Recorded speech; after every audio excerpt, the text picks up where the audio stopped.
Hello.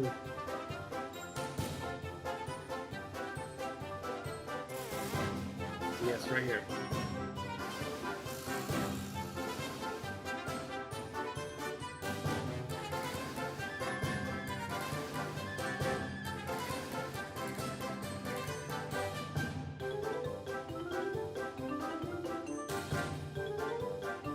Um, okay. My name is Joey V. Hill. I'm an engineer. I started designing this game maybe like 6 months ago. And that's all I guess.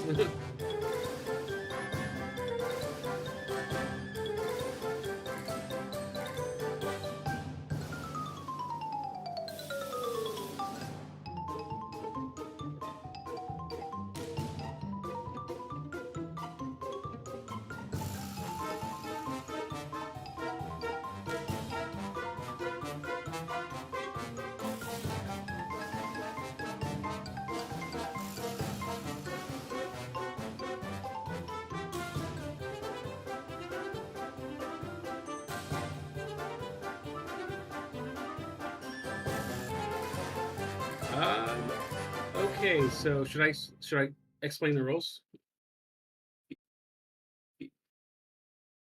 Yeah. Okay. So Art looks sick, dude. Yeah. I love it. okay. So here are the resources. These pink ones are food cubes. These brown ones are wood. These black ones are coal. These are silver. These are gold. So I guess we'll start with the setup of the game. So see this bag in the middle? Grab all the tiles and place them on the 30 spots on the board. How do we know where to put them? Like Place them on all the cities. Yeah. Just every city gets a start tile. Yeah. all right. And you can take the bag off the board also. Is this a city? Is every building a city? Yes. Gotcha. I'm getting real root vibes right now. I know. Eat a cat. Okay. Is And then this a city? afterwards, fill up this technology track right here. With cards? Yeah, the last city's right here. This is always the hidden city that everyone always forgets. There's one more. Hidden city for a reason. Mm-hmm. Hidden too well, I should say. Yes. Okay, Should then we you can flip shuffle? all the tiles. Is that all of them? Are all the cities covered? Yes. Is Stonehenge a city? No. Okay. There's no roads to Stonehenge. Is this... Oh, anything to the road? All right. Flip them, baby. Oreo. Wait, you can Whoa. select them all. I like one at a Fun to play. time. Yeah. Oh, Oh no. It's way too efficient.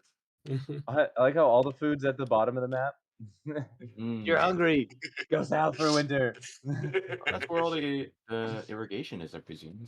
Yeah, yes, it's got all the trees. It makes sense. Lore accurate. All right. So far, so good. And we got the forest of coal over here. Yeah, makes sense. Yeah. The mountain region, lots of gold and silver. Okay. There's some food in the mushrooms. Should I eat that? Oh, that's a good point. So here, roll a die for first player. Find out who's first player. There's a die over here. Die. Do we All have right. a die? I'll tell you what. Just guess the number I'm thinking of, winner. and if you guess Put it it, here. you get to go. 3. Ah. 3. See? Or more than 3. 4. Four. Word. Okay, so red's going first. So right. so the turn order will be which spots are you guys on at? Let me see. I'm the purple one So over here. red, green, I'm purple. over here. Okay, red, green, white. Joe, you might want to switch colors to like a color that has hand. Purple doesn't seem to have one. This is an interesting point. All right, let's see what else I can do here. I have a hand. Oh no, I don't. Yeah, that is kind of weird. All right, I have suddenly decided I am pink. All right, the color of meat. There is no pink. Wait, Food. where's the pink? Eat Joe. How do I rotate that? Ah, there we go. Look at, I love how my eyes are just like looking at my hand. Ooh. Okay, Some so card red, watching. you can pick a food city and place a city on it. So a pink tile, you can place your city on it. Okay, but in turn order. Yeah. So I think red is first, right? All right. So are these my city tiles? Yeah. So keep in mind you can only build next to one of your cities, so you can get blocked in if you were to pick like one of these corner spots. Right. So probably don't want to hole up on the outskirts or anything. Yeah. Okay. I'm gonna assume that food's gonna be pretty important in this game. So let's see. I'm gonna make a nice coastal city. Give myself a little Yeah. bit of access to food and wood and coal. Yeah, and if you guys want to change your cities after I explain the rules, you can also do that. Okay. So now second player, place the food city. Here goes Christian. Okay. So it's probably a good idea to get abundant resources, right? Yes. So Did you say we can only put it on food cities? Yes. So only the pink ones. Okay. so I'm gonna guess.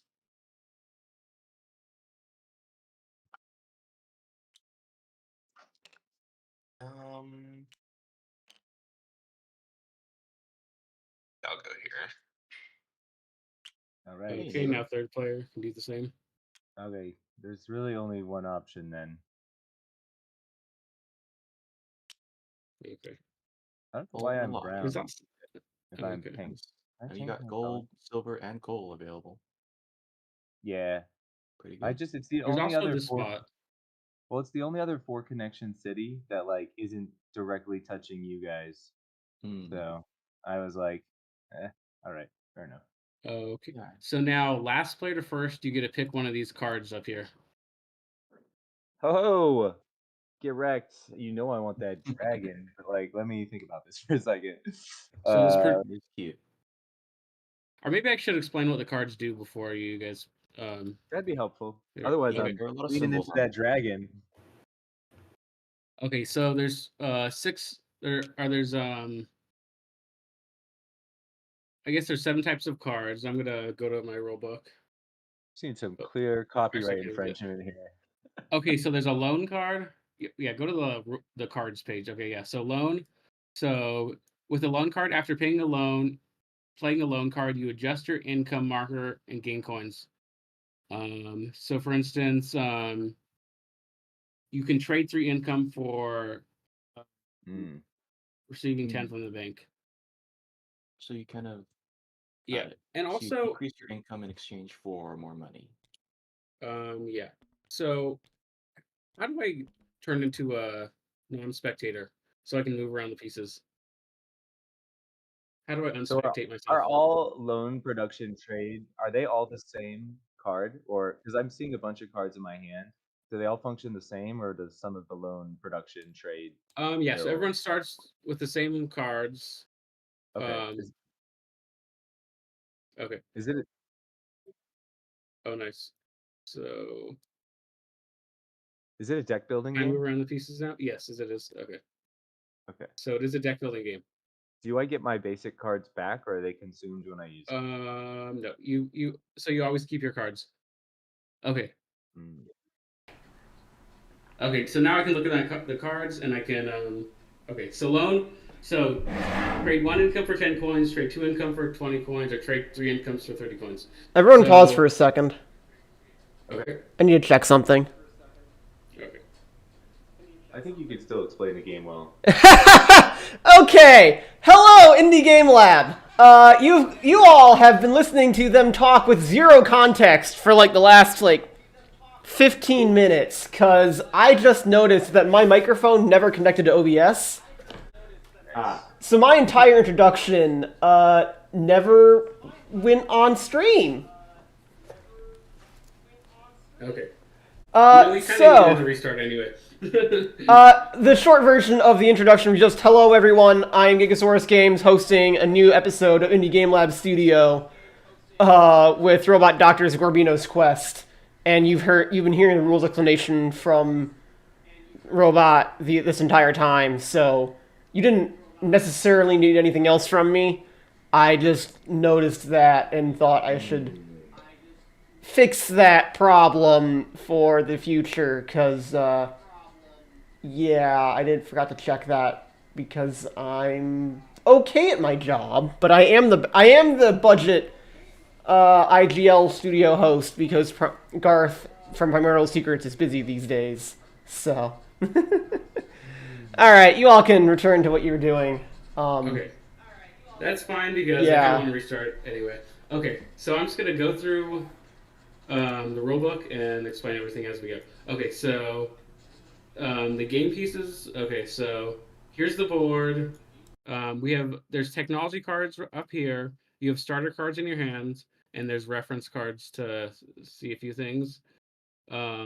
These are the city resource tokens. So later in the game, we'll be producing resources, and it'll matter what is on the tokens. This is the coins for the game, but we'll just use a counter for now. Everyone has houses, which is our cities right here. These are tokens to keep track of our income. And these are our resources. So there's food resources, wood resources, coal resources, iron resources, and gold resources. And those are the symbols for the resources. So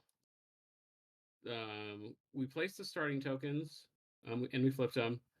We chose the player order. We shuffled the technology deck and placed them out right here. We placed the discs on the 0 on the income tracker. So, what are the colors we're using? Pink, blue, and Well, mine was blue, but it put my my player card and all my cards and stuff over this white bag. So I guess I'm white now. Okay. pink, blue, and red. But there's no think- pink. I think Joe, you're brown.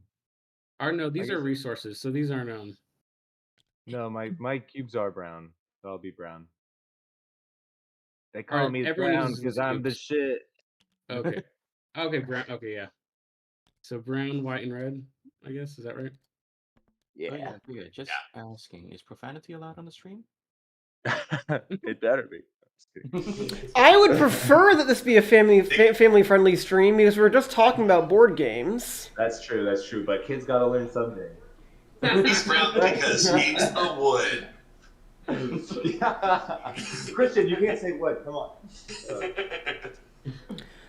I will Okay. just try to remember to tell someone to add a disclaimer to this description.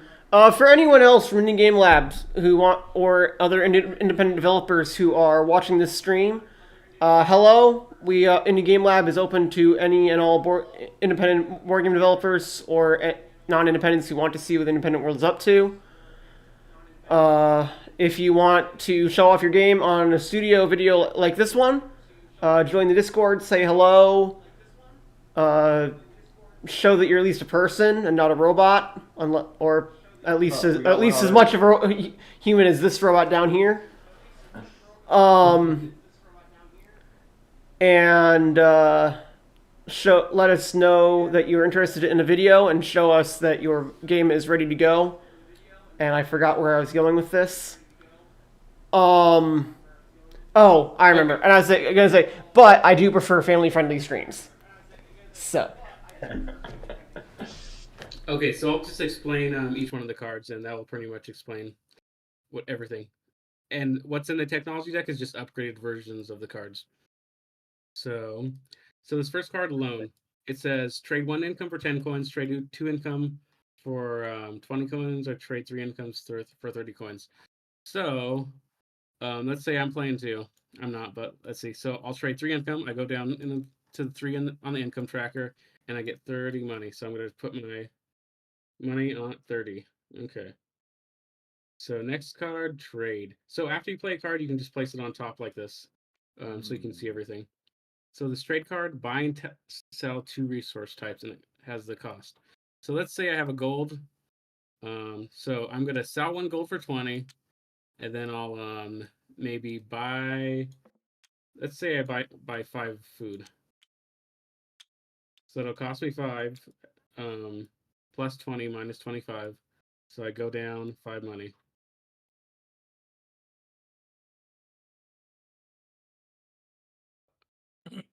So I sold 1 gold. So I started with a gold. Oh, gotcha. I sold it for 20, and I bought 5 wood. So I go down 5. Makes sense. Okay. They just buy and sell 2 resources.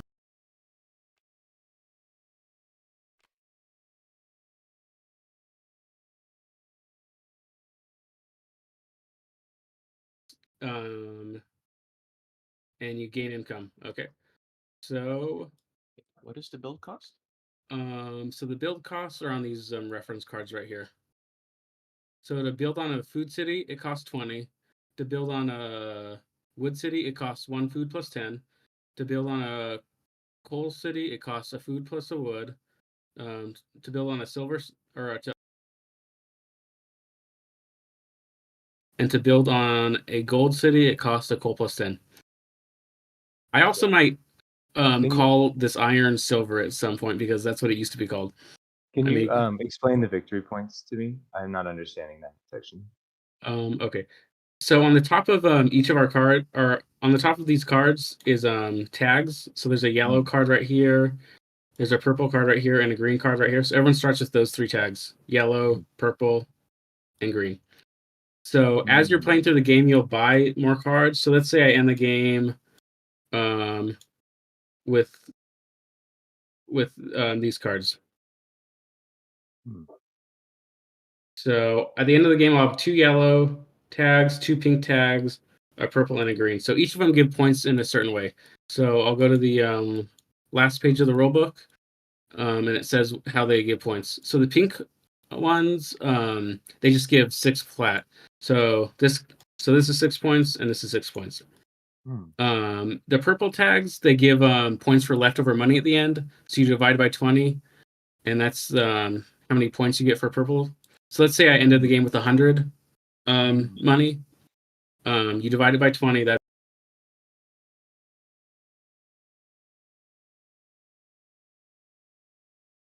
so if you end the game with yellow tag is worth points for the number of cities you have. Yes.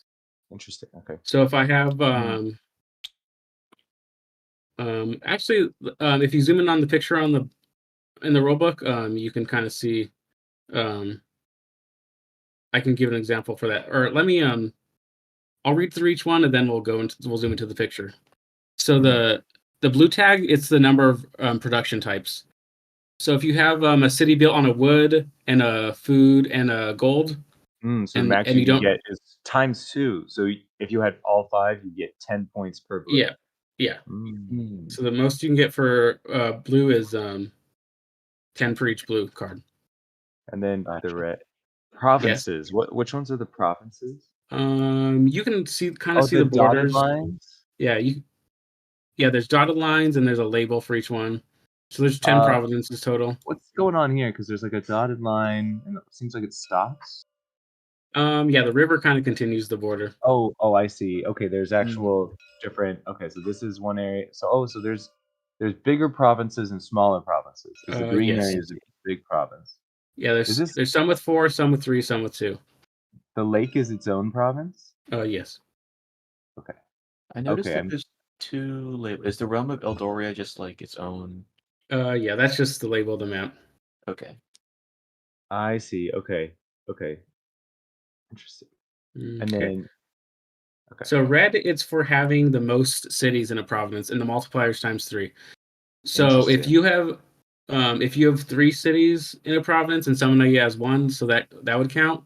But if you both had 2, it would not count. Or if you had 1 and no one else had 1 there, that would count. Okay. Wait. Sorry. So red is for most cities in a province. So if you have you're getting points ×3 for each province where you have the most cities. Is that correct? Yes. So ties don't count. But if you have 1 and no one else has any, that does count. I'm understanding. And it's just the Okay. total count of provinces, not this. The number of cities is only relevant in winning that section.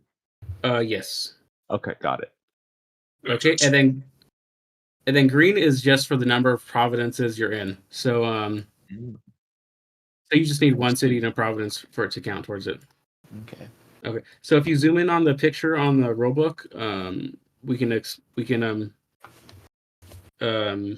go through each one. So blue has okay,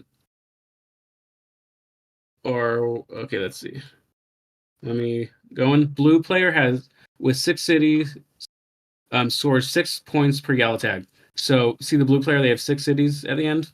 Mm-hmm. So each yellow card is worth 6 points. They have 8 victory points per blue tag because they have 4 production types. They have one on coal, wood, food, and gold, but they don't have one on iron. So it's 4 times 2, so 8 per blue card they have. Okay. This is really cool, man. What a clever way of doing the victory point. Yeah. So for red, it's 6 victory points per red tag because they have the most cities in Dragonspire and Phaloria. So you can see Dragonspire, they have 2, and red only has 1. And then Phaloria, they have 1, but no one else has any there. So it's 2 times 3, which is 6 VP per red tag. Okay. The last And question then, is how many actions per turn are we getting? just 1. Ooh. Yeah, so on your turn, you play 1 card. So first thing you do is you gain your income. So if your income is at 6, you gain 6 money. Mm-hmm. And then you play your card. And then you Is there a hand limit? So like as your discard gets bigger with your better cards, or no? there's no hand limit. And you're always choosing which cards to play, and then you can always choose Yeah. to pull them back in your hand. Yeah. Okay. Yes, and so I guess the points are there. So let me explain the other cards. So let's put these back where they were. I think they're over here. This is over here. This game is Okay. sick. So Loving next Gorbino's card, quest. yes. So next card, this development card right here. So purchase up to 2 technology cards, place them in your discard. So you got to pay for the cards. The cost is under the card plus the additional cost. Yeah. So let's say I want to buy this blue build card right here. The cost would be 1 iron, 1 coal, plus 5 money. Okay. So you pay the cost. Oh no. Then you put it on your development card. So it starts in your discard. And then afterwards you slide the rest of the cards down. And you replenish the new card. So you flip it, place a new card. Yeah. Let's return it to how it was. And then, you can purchase the up to text 2 at- cards. The text at the top, gain 1 gold. That's just like a one-time benefit, or is that every time you play it? Yeah, every time you play it, you get it. Oh shit! Yeah, so it's like a production, but you also gain a gold each time. Oh, spicy. And so this last, gain 3 income every time you reset your cards. That's pretty crazy. yes, yeah. And wait, Okay. we start this off by just picking one of these up for free? Yes. Oh, So snap. the last card reset. You place the top 5 cards from your discard into your hand. So that's how you get your cards back in. And this starter reset, it always stays in your hand. So like arbitrarily, this one is better than this one, right? 3 income versus 2 income, they do the same thing. Yes. Yeah, it's definitely better. Okay. And I went last, so I get first dibs. I'm loving this. These production cards are really good. Oh shit. Okay. Hold on. Okay. Yeah, so that's the advantage that each of the players get. Sorry, children. Children, cover your ears. Family friendly, Joe. Yeah. We might be the friendly B game company, but we're here to fight. All right. Just keep that in mind for your any game you might show on here in the future. That I prefer family streams. Okay. Okay. Do you think I missed anything? Do you think that's everything? I think we're ready to get started, baby, and Okay, we'll yeah. ask questions. Oh yeah, and also after everyone takes a turn, the card on the right, it gets discarded, and Yeah. new cards. Oh. Everything slides to the right, and a new card gets Sick. drawn. So that Alright, kind of makes sure the game is always going. Man, And the yes, game I'm ends when this. struggling. Yeah, and the game ends when when the last technology card is discarded or purchased. Oh, Oh, there's so okay. many decisions to be thinking about. I Yeah. need more coffee, but I also need to make this call. All right, at least one of these is not the card I want for sure. So let me keep thinking about the others. The trade-off is like, which is better? That gold one seems pretty good. It's also the only red one, but I feel like that red one's also the hardest to score points with, depending on how things go. Let's see. Red is a big bet. Like, do you think you can dominate provinces? Interesting. So you have to be wow. Oh man. Oh man.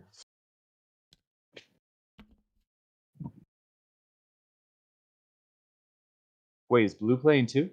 No. Wait, no. Wait, why are there 4 cities with things on them? Who's Blue is blue? for Sorry. administration. Yeah. Okay. Let me put these This- food cubes back too. This is interesting. Okay, So, let me. I if think players want to pause for a second, I'm going to say at this Yeah. point, I think the rules explanation is done. So, I think this is a good time for since my intro was lost to the void, to say the plan here is that Robot and I are going to go off into the commentary booth and leave these 3 to play the game while we give thoughts on strategy, what the players are doing, why they might be doing it, as well as any thoughts related to development of this game or of games in Nice. general. Because I definitely have thoughts on which is the best cards to buy and things like that. And certainly, I imagine that's true, but that is best saved for the designer in the commentary booth. So Okay. we are going to head over there, and good Okay, luck and to all the players. Okay, I'll be there in like 15 seconds. So I gotta. Okay. So after you guys pick a starting card, then it goes first to last. Everyone gets 2 resources, and then first player can make their first move.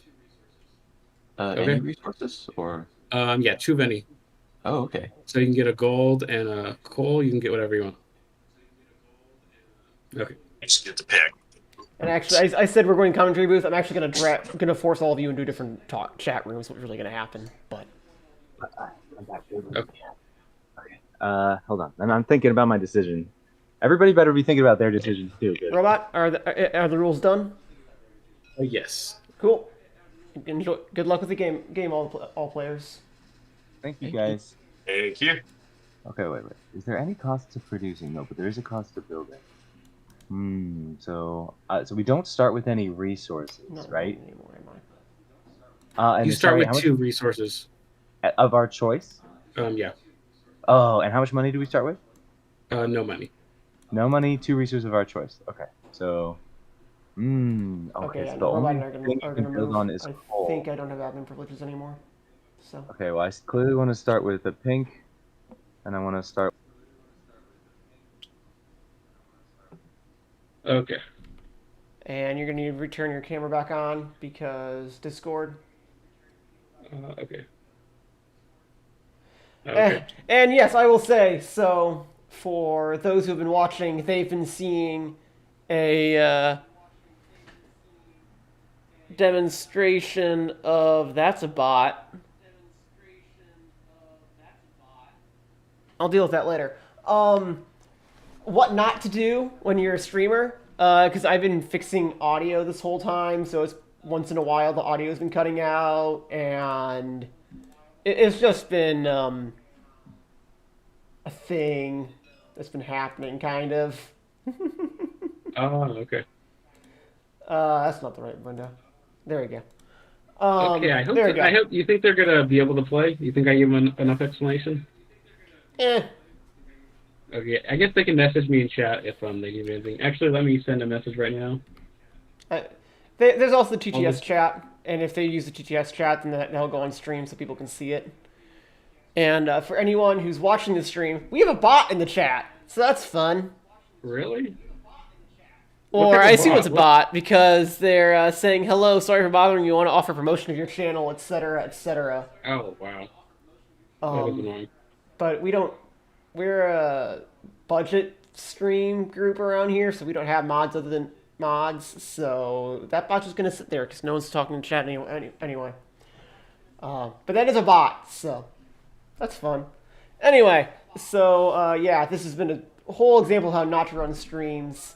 If you're gonna run a stream like this for general thoughts, I recommend that you have your people show up beforehand and you run a mic check and screen check and make sure you don't have weird echoes in your audio, because that was happening earlier.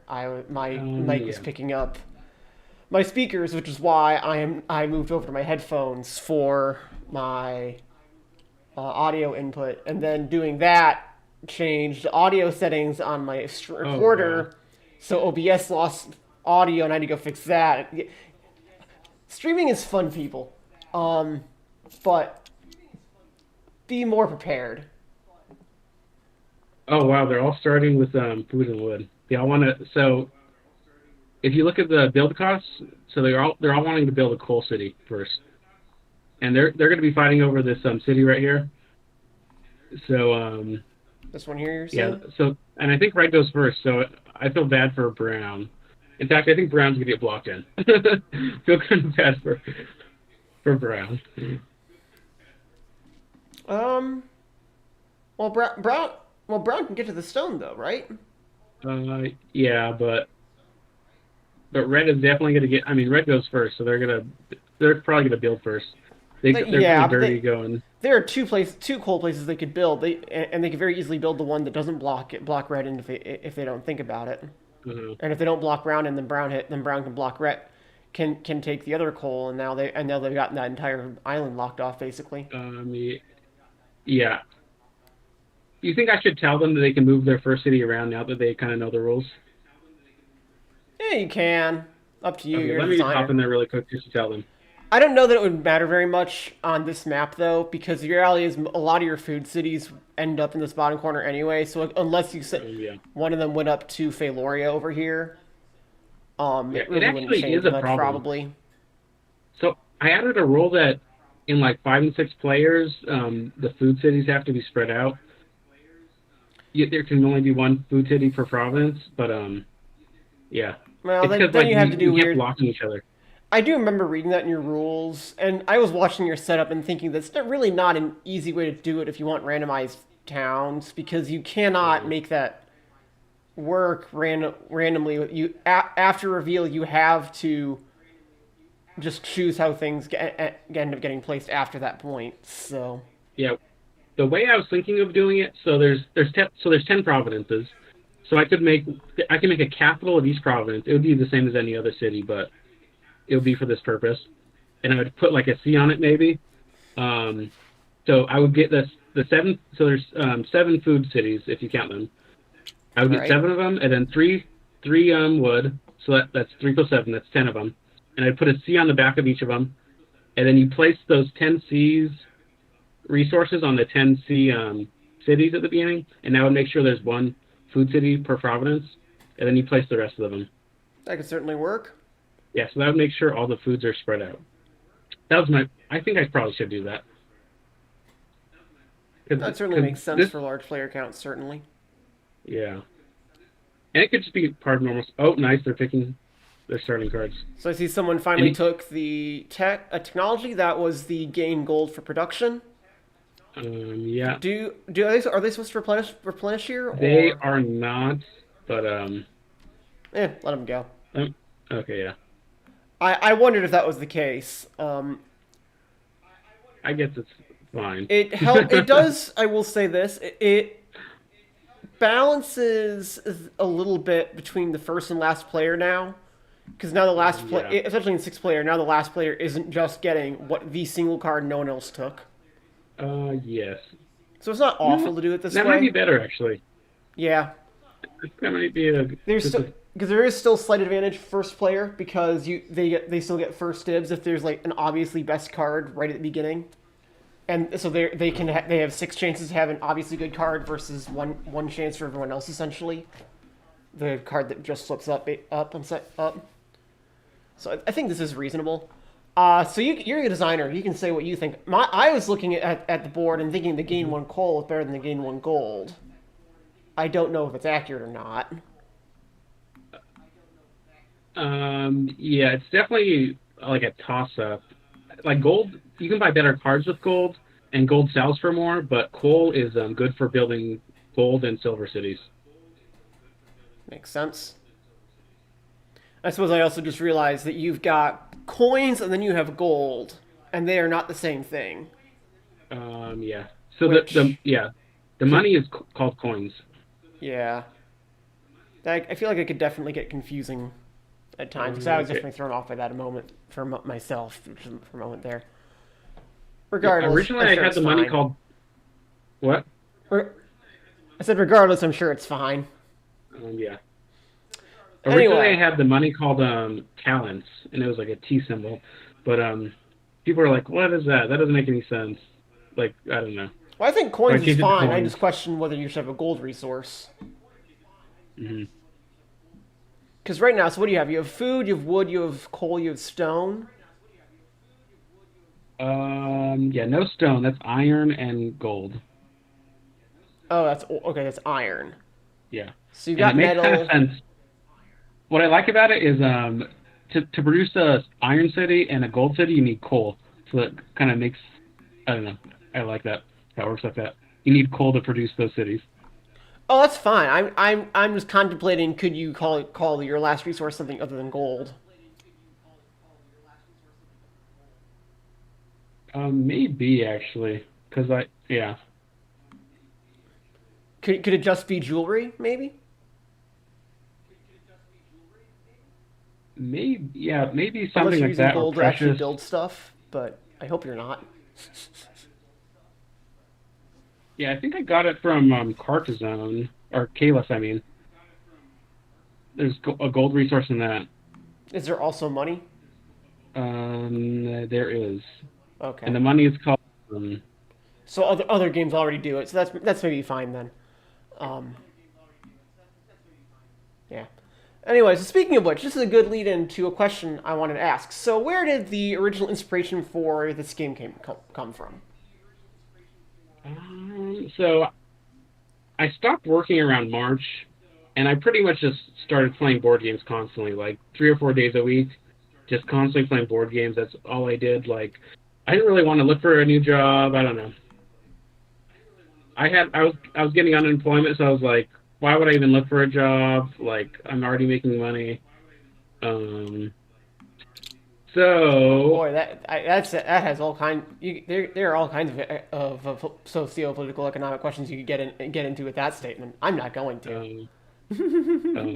Yeah. So I was playing board games constantly, and some of the board games I played like around this time were Mosaic, Concordia, and what's the other one? Brass. So you'll see inspirations from all those games in this game. In fact, man, so when you end up playing a lot of games, you see inspirations from one to the other. Like Mosaic is very similar to Concordia. Like I'm pretty sure whoever designed Mosaic based it off of Concordia. Like I don't know if you played both those games, but there's cards that you buy, you go on a map. It's just like this. I've played many games. There are certainly people in the Discord server who've played more games than I have, but there's a good chance that I have played more games than anyone in this call, just by how I've been playing games since almost literally before I could talk. To the point where here's a fun story to throw out on the internet. My great aunt was a child psychologist, and she was called in because the school district was worried that I had developmental issues. And then she was watching me play Sorry, which is not actually that easy a game for a 4-year-old, or actually like a 3-year-old. And she was like, "No, he's fine. Yeah. He just has nothing to say." Okay. It was that's a fun story to put out into the internet. But yeah, maybe So what? So you just didn't talk very much, I guess. Not when I was young, no. They say I was communicating, just not using words. Yeah, even now, like I feel like I'm talking less and less as I get older. Or I don't know. I would say I go back and forth between really introverted and really extroverted. Honest, I'm really that's somewhere in the honestly middle. true of most people I've found. Mhm. I really don't think there are many pure introverts or pure extroverts. Or at the very least, those who are one or the other can also know how to emulate the other in situations, which is particularly important for things like marketing, showing your game in a stream like this, talking to publishers, any number of things where the ability to talk with people is actually a much more important trait than the pure design aspect of a game like this. Because as you said, Yeah. you were saying that this game borrows heavy inspiration from other games that you've played. So Yes. sometimes the active game design is a combinatorial problem rather than a creative one. Not always. But certainly, for those who have watched the Indie Game Lab Studio before, you know that the game that I've shown off around here is very much a non-creative game, purely meant as an exercise in why mechanics of popular games are the way they are. So sometimes that's all you need, and then after that, the trick is how well you can communicate with people and show off your game. So yeah, so you're saying you're Wait, tell saying me this about your game game then is a combination of several games that you've played, right? Yes. So what is? And Oh yes. oh, okay, yeah. And I feel like a lot of just media in general is the same way. Like with movies, you take like George Lucas or something. He based the movies he made off of movies that he'd seen in the past. Like it's like with books and movies, it's like a tree that grows off. Like things inspire like a younger generation, and then they create things, and it's the same. That's why board games are so much better. Like nowadays, it's because we had actually a few good games come out, maybe like 20 years ago.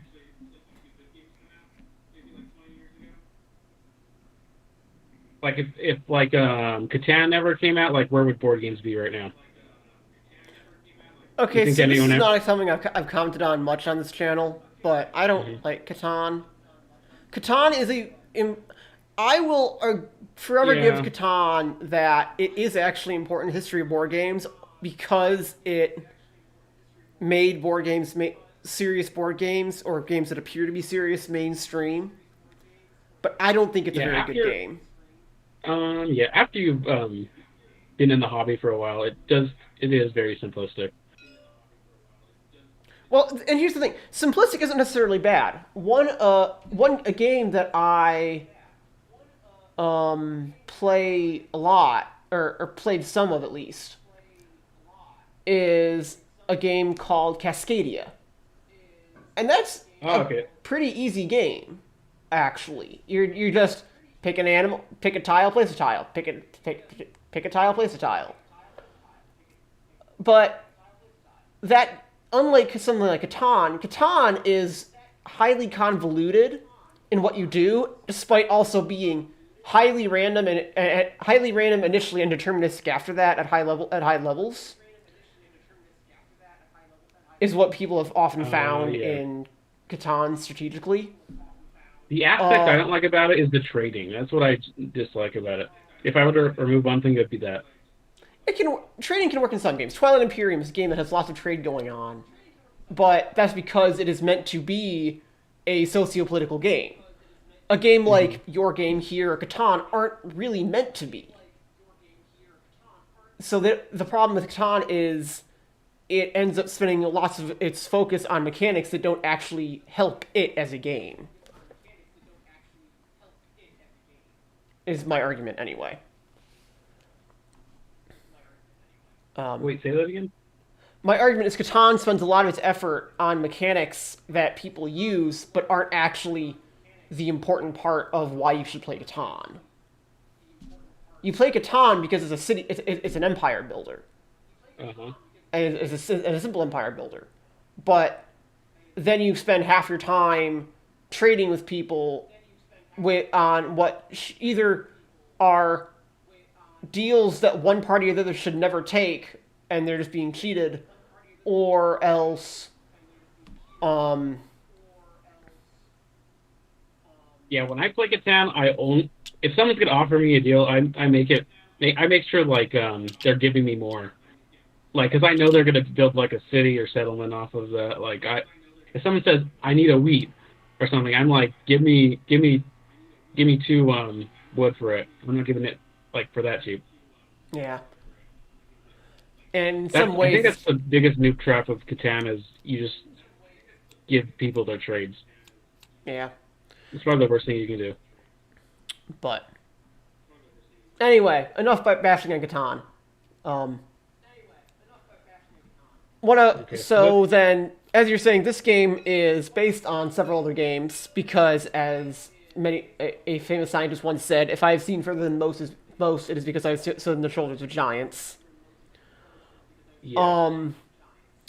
So what is unique about your game then? What about other games you'd played made you look at them and say, I think this game is missing X, or I think this could be an interesting mechanic in Y situation that led to the game you designed here?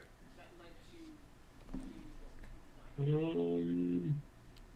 don't even think it started like that. I think at first the idea just came to me. I said, "Oh, what if I combine the mechanic of this game and this game?" And I wrote it down. That's more the way the inspiration came. And also, I didn't have a job, so I was like, "Man, if I could become a game designer, that would just be like, what would be a better career than that? Just playing games all day and designing games." I mean, that's coming I under think it was more somewhat that. philosophical question, though. I don't want to be a full-time game designer because then games are no longer my hobby and they become a job. Oh, okay. I guess it depends if you enjoy designing games. I do enjoy playing games because it's not a Designing them? job. Because this is, I might as well put this into the void because everyone who sees me right now and sees my name can find who I am. I am a PhD student studying self-driving cars. It's a very interesting area of study that I like working on. But it's also draining just because it's a job.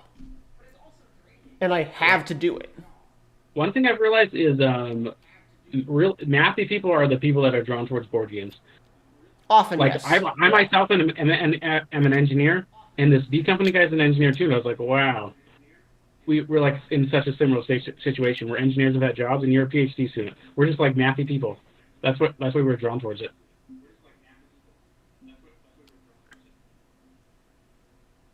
Did they forget to replenish the tech? What? Did they forget to replenish the tech chain? Oh, there they go. I think they're still buying cards or something. Oh, that's possible. Yeah, he's buying the development, but he was thinking about buying a second one. Okay, yeah. There they go. They're good. Okay. So I things that were didn't happening remember. strategically while we were talking about philosophy and history and child psychology. Oh yeah. So it looks like Red did not block in Brown.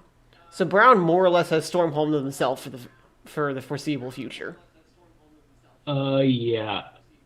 White's looking like he's got a pretty good position.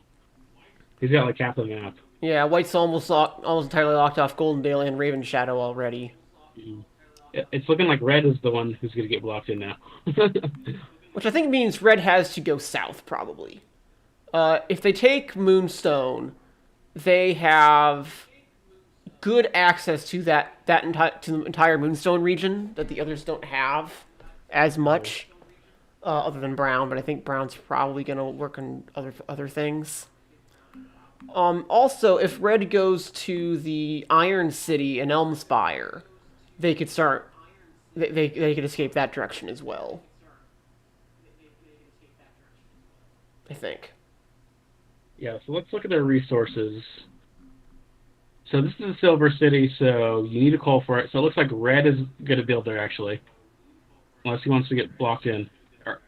Or his build card is in his discard, though, so it would take 2 turns at least.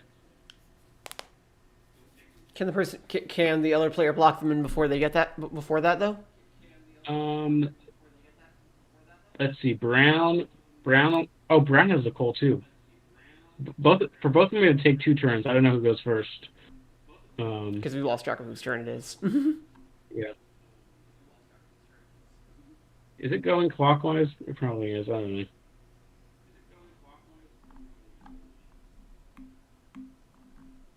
I mean, most games do, even though Or no, that's right. That game wasn't counterclockwise. I played a weird card game yesterday that I wasn't a huge fan of. And what was it? But it didn't go clockwise. It went person A. It was sort of like it was team-based Go Fish of some weird sort. And instead of going clockwise or whatever, it was just the next turn as the player you just ask for a card.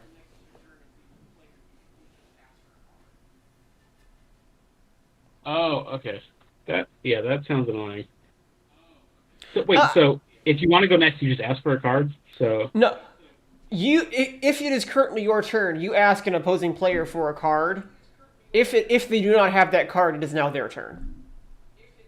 Oh, okay. What's the mechanic there? So could you go back between you and your partner? You couldn't ask anyone on your team. You had to ask an opposing team. Oh, okay. That would be annoying because if there was 3 teams, you could just get blocked out, kind of. It was a 2-team game, though, so.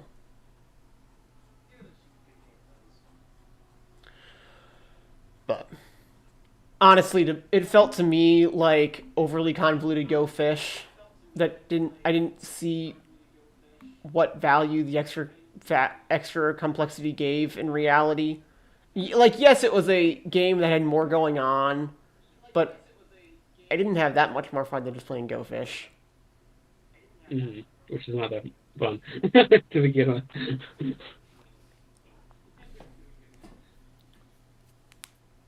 Anyway, so it looks like the pink player is maybe thinking because they're looking at their hand.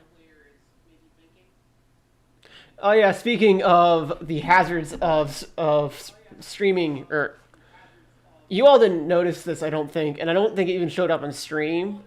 But there's a period of time where the stream could see my mouse, my cursor. I could not. Oh, okay. Huh. I guess it's kind of like a... Yeah, okay. It was I figured I would do bizarre. Yeah, as we're playing this, I'm trying not to, like, mouse over the things they're looking at. Yeah. Like, zooming in and out and, like, looking at the cards, looking at everything, but I don't, like... I figure if they get free information from the commentary booth, because we're looking at stuff, whatever. Yeah. So where the art in this game come from? Because I'm noticing it definitely has like a sort of. I want to make sure this is not insulting. Like stylistically, it looks like children's art, such like the fairy on the reset card, for example. It's meant to be kind of like fun like that. Children's art, I don't know. That face in the fairy. It's just 2 dots and a smile. Oh, okay. I don't know. I see what you mean, but also I think it looks so nice. I think it looks really cute. It makes me laugh seeing that face. Well, so where did the art come from then? Or at least the art direction? What is the intent behind the way you designed this game graphically? So the board I drew myself, and then I had someone color it and redraw it. And the cards, I was looking for watercolor art, and I looked at Reddit starving artists, and that's where the art came from. So these are all like hand-drawn watercolors, or at least half of them are. Okay, that's cool. Yeah. So are these? And there's a lot of mixed opinions on the art. It's kind of like the name. Like, I just don't even know. Some people are like, "Oh my god, that's amazing," and other people are like, "Is that card done? Like, are you gonna fix that?"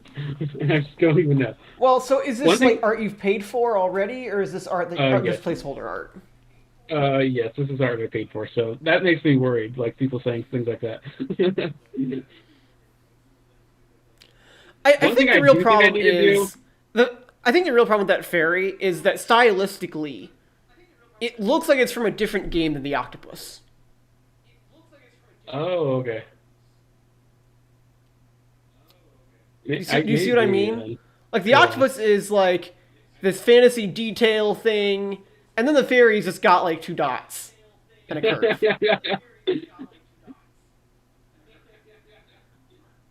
Like most of the rest of the art actually looks sort of similar, although the dwarf is kind of grainy in a way that the others aren't. But that Okay. fairy is just. You think I should change the fairy? I picked the fairy because it was one of my favorite pieces of art. That's why I put it on the card. I mean, I can kind of see that it's why you call it cute. The problem is it just looks simplistic compared to like all of the other art. Okay. Also, I thought it kind of fit the theme. It's like a reset, but it's just like, it's kind of like, can I trust this fairy? You know what I mean? I would have said Fairies are reset kind was the of like- safest action in the game. You know exactly what you're doing. What? I would have said reset is the safest action in the game because you know exactly what's going to happen. Yeah. I don't know. So you can choose brown or One red. thing I think I do need to change though is the top of the cards. It's like a solid color, and I think maybe I should add some texture to it. I think I mean, the reset isn't a solid color. that's yeah. But the ones with colors, so like the ones with tags, I should say. Like develop, build, loan, production. That's what you're saying. Yeah. The build, the loan, the production, yeah. And all the Oh, I technology see. Is that because the tech cards are all solid color and the starting cards aren't? Is that what's going on? Yeah, all the tech cards give it an extra tag. And actually, initially, I had it so you started out with each of the tags. You had one of each at the beginning. Okay. And I changed it, and I took away some of them just because it's like, I wanted to incentivize buying more cards instead of just building cities. I Because suppose if you start it with if you start it with all 6 colors, you just want to build at the beginning. makes sense. But the alternative is you could, if you wanted to keep the coloration, you could also change the starter cards from being design borders to just being white borders at the top. So they are colorless, but they aren't stylistically separate from the other cards. Okay. I think it could look nice, though. Just like a white border or white top. White, gray, whatever color looks good. I think it would... I don't know. I think it would look too plain and boring. And that's certainly a It potential looked concern. mindless. If you like it this way, that's fine. Okay. I don't mind that part of that design in this game. There are things I would say about this game. That is not one of them. The cards looked fine, other than that fairy, Okay. which I do keep thinking about because of that those dots.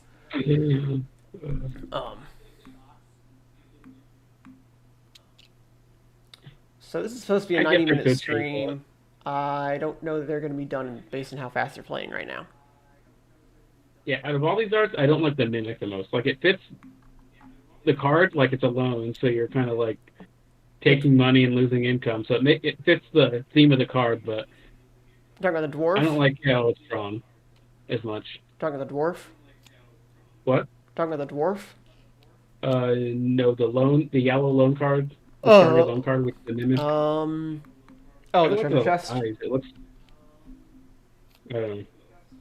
Yeah, it is. I mean, it's a mimic. If that makes sense for a loan, which maybe it doesn't. Yeah, it kind of does. Like, it's kind of like dangerous money, I guess. I mean, I think mimics give you anything to begin with, which I suppose usually in like Dragon Quest games they usually do, don't they? After you beat the mimic, you get something nice. Yeah. Or at least in Dark and Darker, they do have things inside of them after you kill them.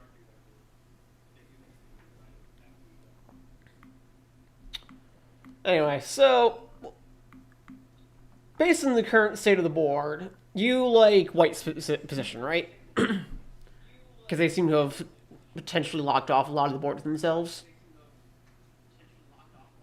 Wait, sorry? So based on the current state of the board, you like White's position, right? Yeah, white definitely can expand. Like he's got it unlocked. Like if red wants to get into there, they would have to build twice and go like over here, and there's no way anyone's gonna go around on this side. So white just has the whole map to himself. I suppose that's true. If they build that food in Drakewood, and then the wood in Dragonspire, they've basically had that entire area on lockdown at that point. Uh-huh. With 3 players, it's really not even that big of a problem. Like you don't get blocks in with 3 players. It's more like a 4, 5, 6 player problem. Makes sense. So I guess with 3 players, I guess you're more wanting to get a good production city or production province. So you probably look at the ones with 4 in them, and I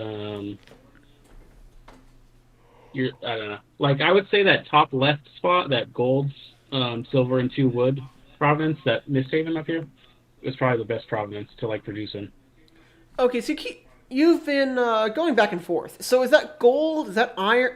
Is that silver? Is that iron? Or is that metal in general? Oh yeah, it's iron, but I'm gonna call it silver half the time, just because that used to be what it was called. You can maybe just call it metal. Yeah. Or ore. Metal. Or stone. Stone would be good too. And if you make gray stone, then yellow could just be metal in general. Because you wouldn't have metal yet.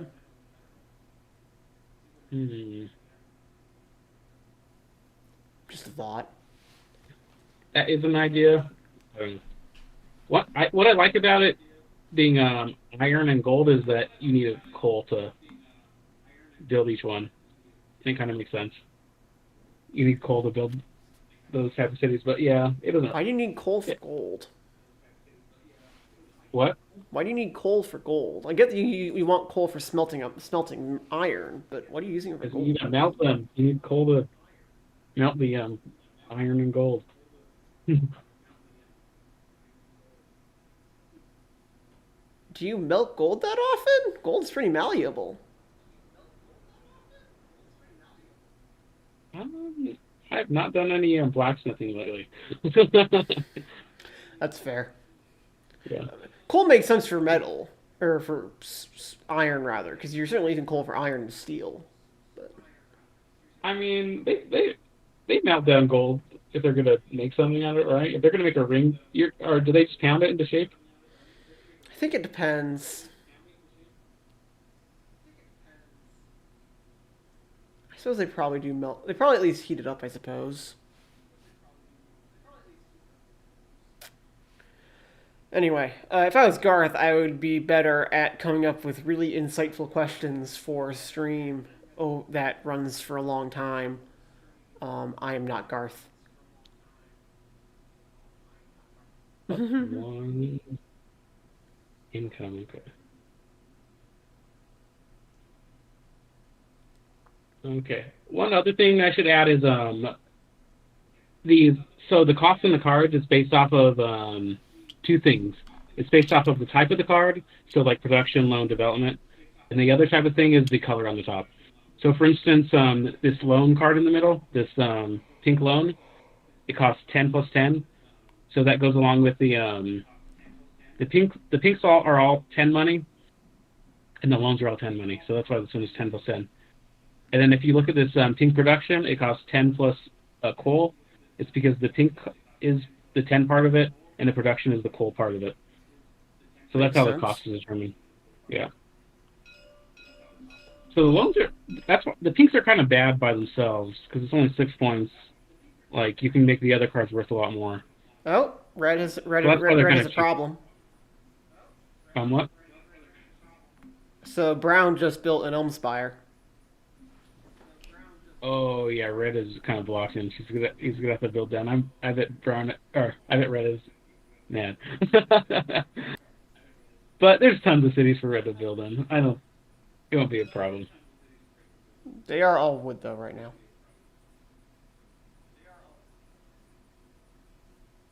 Red has two One thing options. about the production is if you produce somewhere, it also produces for other people. So if either player produced the Alm Spire, it would make resources for brown and red. So it doesn't matter who plays the card. It it produces for all the players in that province. So if someone is trying to build like 4 cities in a four city province, you may want to like build 1 city in there, so that way you get 1 resource whenever they produce there. Makes Does that make sense. sense? Though I don't know that Red has many options to do that right now. Yeah. Because they can build a Moonstone where no one else is, or they can build a Starhaven where they already are. So. Oh, that's not optimal. Man, when I listed what type of game this was, it's like 20 different types of games. It's deck building, it's area control, it's like resource management. It's like, I don't know. There's just so many elements to this game. Like if So you I were to don't- classify, I guess you just say like a kingdom builder maybe. But yeah. Vamp, talk about something about your game for a minute. What? Just talk about your game for a minute. I need to deal with something. Okay. Okay, I guess I'll talk about the board state and what I think players should do. So who's taking their turn? I think Red is taking their turn. Red is thinking about where to build. They've got a lot of resources. They could build a coal city, a wood city. I think they're going to end up building a wood city. Okay, yeah. They're using their yellow production, so they're getting 1 gold, and they're producing somewhere.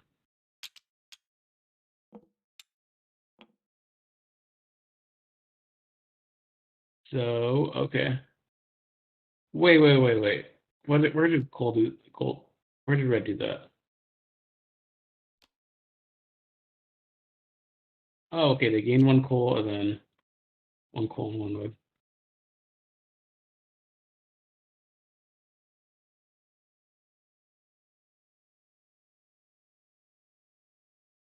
Okay. Now white is going. They're building. And they're gaining their income. Okay, I'm glad that people can easily understand how to play this game. I'm glad it's like mostly self-explanatory. Like just reading the cards, you pretty much know exactly what action you can take and what it does. And it's really not. None of the actions are really that complicated. And I am back. My head, because no one around here was prepared today. My headset started dying. So this game really isn't that complicated, but the only person that really had like trouble understanding like the game was my mom. Like she could play it, but she just did not know what to do or what was going on. So I had a thought for you. So I think the reality of what your game is, I think it's mostly a hand management game. I think that's the biggest thing. I think that's its biggest Yeah, genre, just deciding type, what actions you're going to take in order. and Yeah. and when you need to reset so you can get stuff back since you're not taking all of your cards. Yeah. Yeah. So that's the point of the reset card. It's so you can't just do the same action over and over again. So because that reset card is there, you kind of have to take a variety of actions. I mean, you That's could always do perfect. action, reset, action, reset, action, reset. Yeah. So that'd be pretty inefficient because you're only doing something half the time. But if you reset like every 6 cards, then you're like you have a lot more turns, I guess you'd say. Because the reset's kind of like a dead action. So one of them presumably took the reset that gives you income, right? Yes. So at that point, that's hardly a dead action anymore. True. Yeah. But it was the reset though that, I mean, yeah. And actually, what I really noticed about that reset is, unlike something like Century Spice Road. Have you played that game? No. Okay, so it might be worth you taking a look at. So in that game, you start off with 2 cards that you can play. You also have as an action, you just pick up all the cards you've played. It's very very similar to what you've got going on here. Okay. But with that game, the bigger your hand gets, the more actions you can take before you have a dead action. In this game, okay. that number caps essentially at the size of the reset. That isn't necessarily bad. Maybe that's a valuable mechanic for your game. But it is an interesting difference that you're not picking up... A lot of games like this one, you pick up all your cards when you do a reset turn, instead of just the most recent X. Yes. Which So the means reason I did that is because I wanted to have like upgraded reset cards. So by having one that just does 5, it would make like ones that do like 7 worth more. But they also give you income, so they're like double upgraded. The nice thing about the starter reset though is it always stays in your hand. So it's like that makes it so you can always get your cards back in your hand, of course. Is that not true of the other card ones? Oh no, the other ones you discard after you use them. So at what point do they discard, though? Because the way I read the rules, you play the card, which puts it in your discard pile, and then you do the action. Yes. But if you look on all the cards, it kind of shows a sequence of actions. And if you look at the starter reset card, it says, place the top 5 cards from your discard into your hand. Always keep this card in your hand. So it's the only one that says that. The other... I'll find a different reset. Let's see.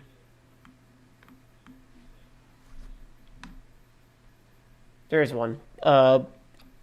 White player has a blue reset card. Let's see. I see. Get your income, gain more income for the future. Pick up cards. Leave this card there. I see. Yeah, it specifically says discard this card because just so there's no confusion. And importantly, the then is there, which I did not assume was there. Okay. Mm-hmm. And you can also tell because the symbols on the cards. I hope the iconography. If you look at the cards, there's icons of like what happens, and I hope it clearly says like what happens in order. Like for the loan, it says you get your income from the beginning. So all the cards have that. You get your income. Then it says reduce your income, like on the income tracker, and then you get your money. And then it says discard at the end. So it clearly says like what the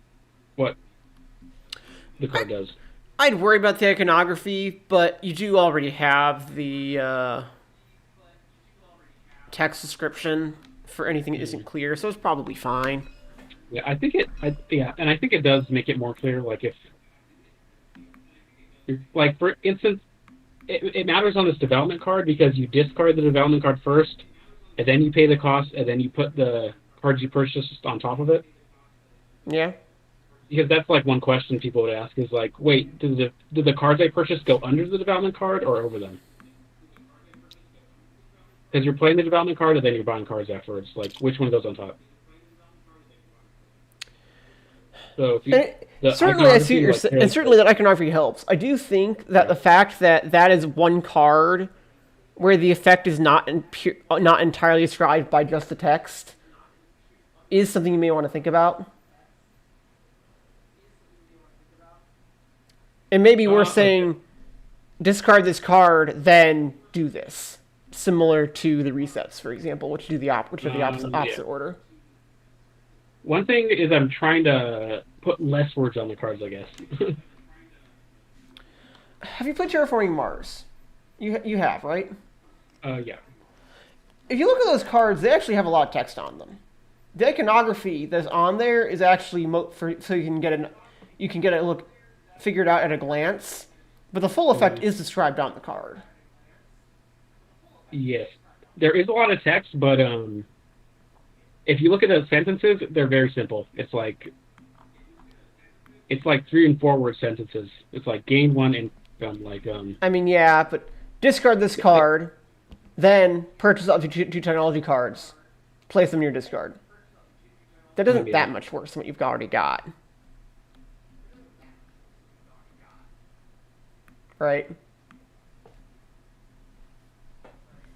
Yeah. You don't necessarily have to. It might also just be fine as is.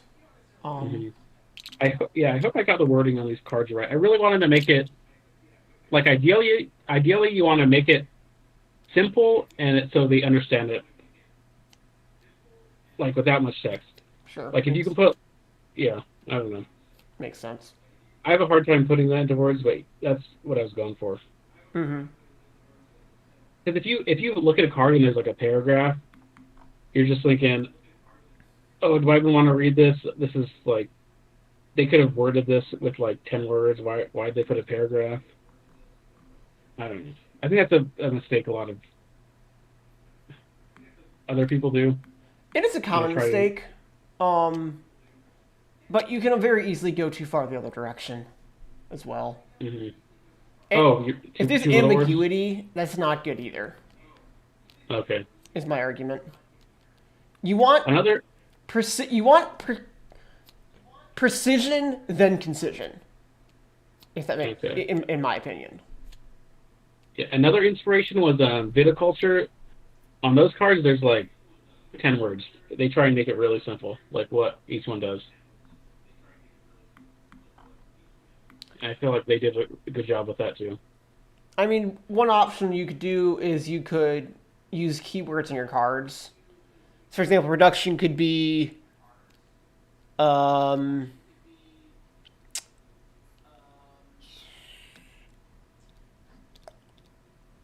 feel like, look, it's only 7 words. One province produce. Sure, one province, like, produce. Is what I'm suggesting. Have one would province. Be something you can see. That's the same amount of words, but I feel like... I agree it's worse, but if your goal is minimum number of words, keywords are probably your friend. Okay.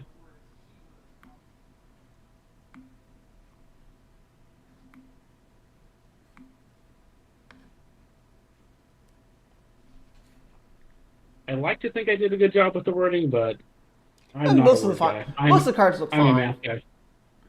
Okay. I have not had noticeable questions looking over your cards.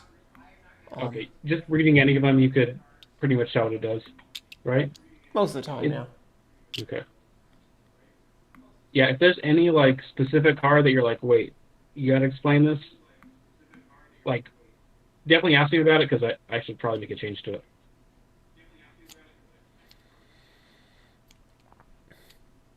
So, you described that you started working on this game because you thought being a game designer would be exciting. Yeah. It's also I had a lot of free time. What was your thinking about the specific mechanics for this game? What are you most proud of with this design? I feel like it takes... Oh, geez. You'll figure it out. I feel like it takes Concordia and it improves on the resource production mechanic. In Concordia, there's like a map, and there's like a secondary map, and you produce like one from that map, and then I don't know. I feel like it improves on that in many ways. And also Concordia, there's no area control because you can build like over the same city, and also you have to move guys around to build. And I feel like I've improved on a lot of those mechanics. Like I feel like I've simplified it and also made it better at the same time. So that just sounds like Concordia is also a worker management game or a worker placement game.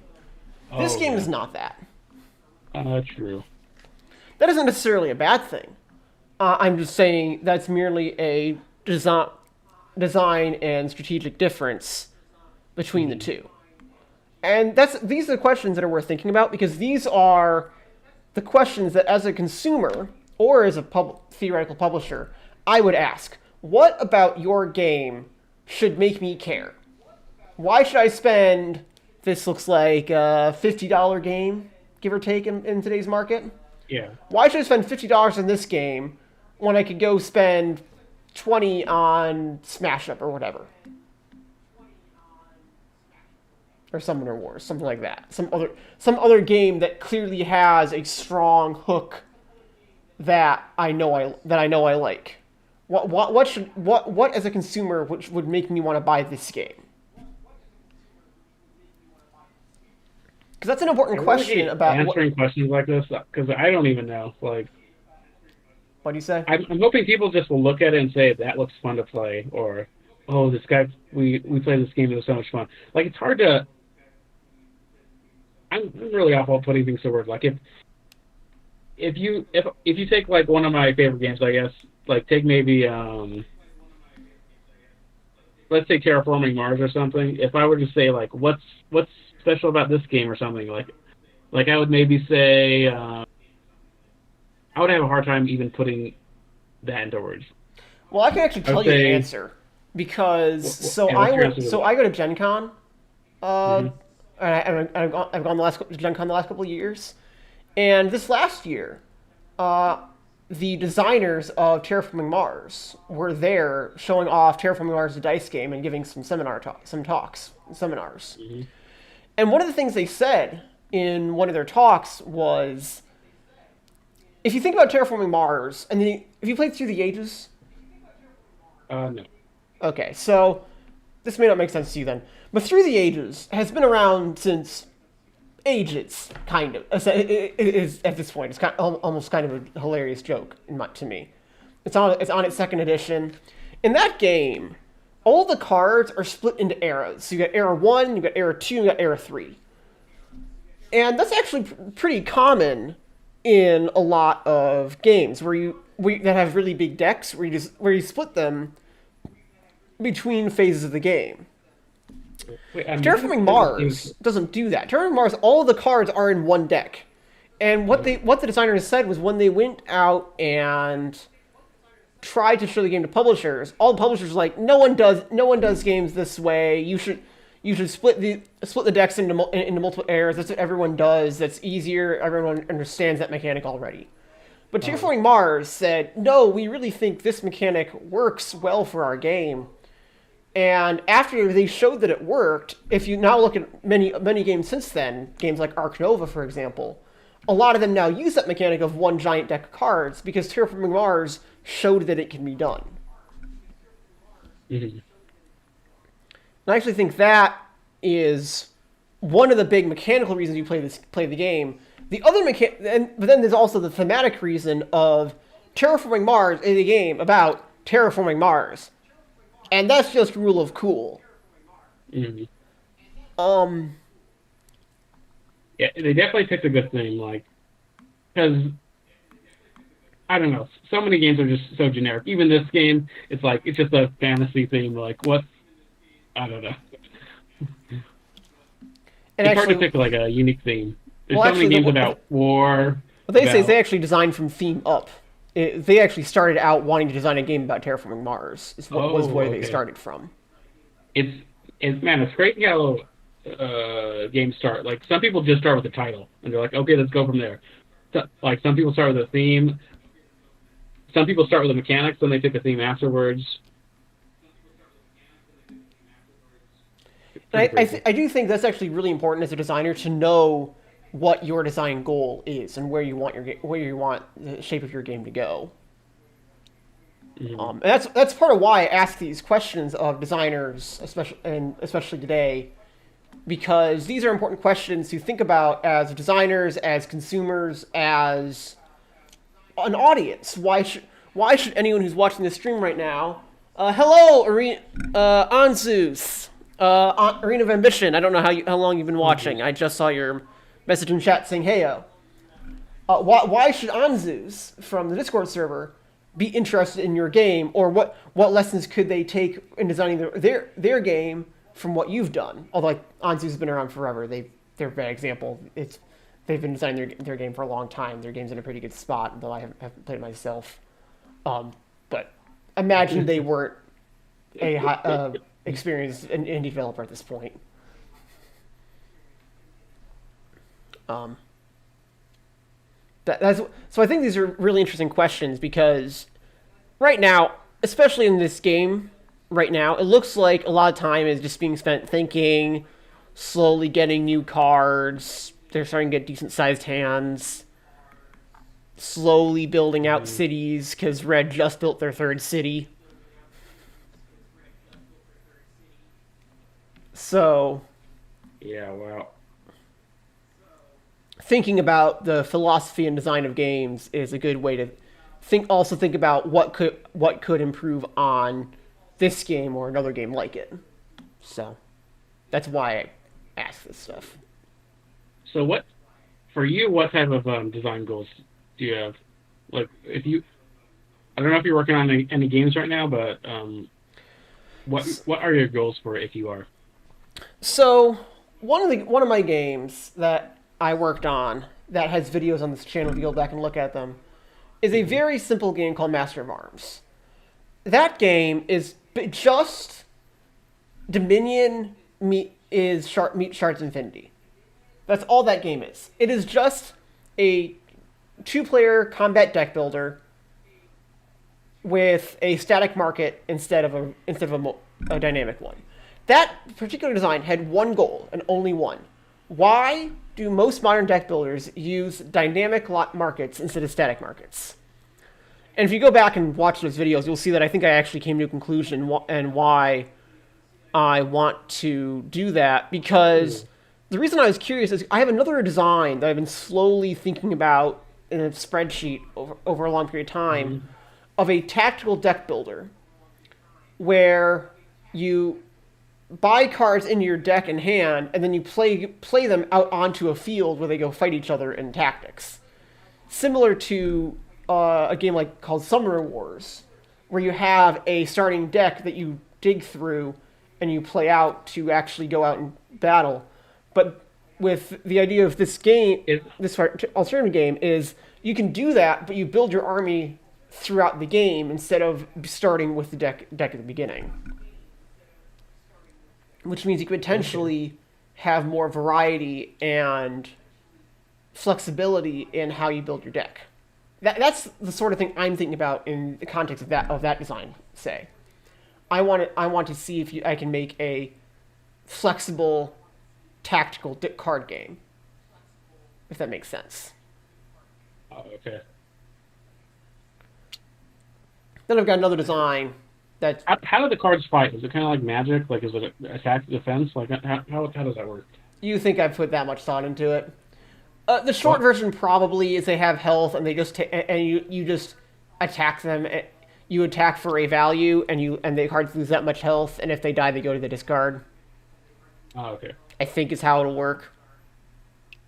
Is this game just an idea phase, or is this game just an you idea actually make phase? It's been an idea phase for like 3 years now. Okay, so for the game that you did make, the one with dynamic markets, what changes the value of the cards? So dynamic market, you mean the card cost changes, right? No, I mean the cards that are available change. Oh, okay. So something like what you got is it here kinda like with your tech thing Okay. that keeps cycling over time. That kind Okay. that kind of market versus Dominion, where all cards are always available from the beginning of the game unless they run out. Oh, okay. Oh, okay. Actually, that sounds like a great idea. I will.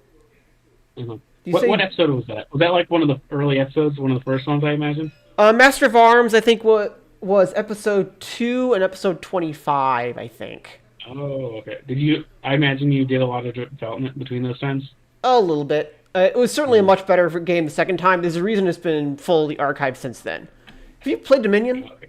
It sounds like you haven't. Yes. Okay, you have. Yes, I have. Okay, so Dominion's a very old game at this point. Dominion was the game that created deck builders, essentially. Mm-hmm. And then you have Tanto Cuore right after it, which I like to pretend doesn't exist because that game disturbs me. And you could say like Magic is kind of I mean, Magic is a collectible card game, but you build a deck. You do, but not as part of You just do gameplay. beforehand. Yeah. Games that build decks as part of gameplay were basically started by Dominion. But if you look at a lot of more modern deck builders, Shards of Infinity,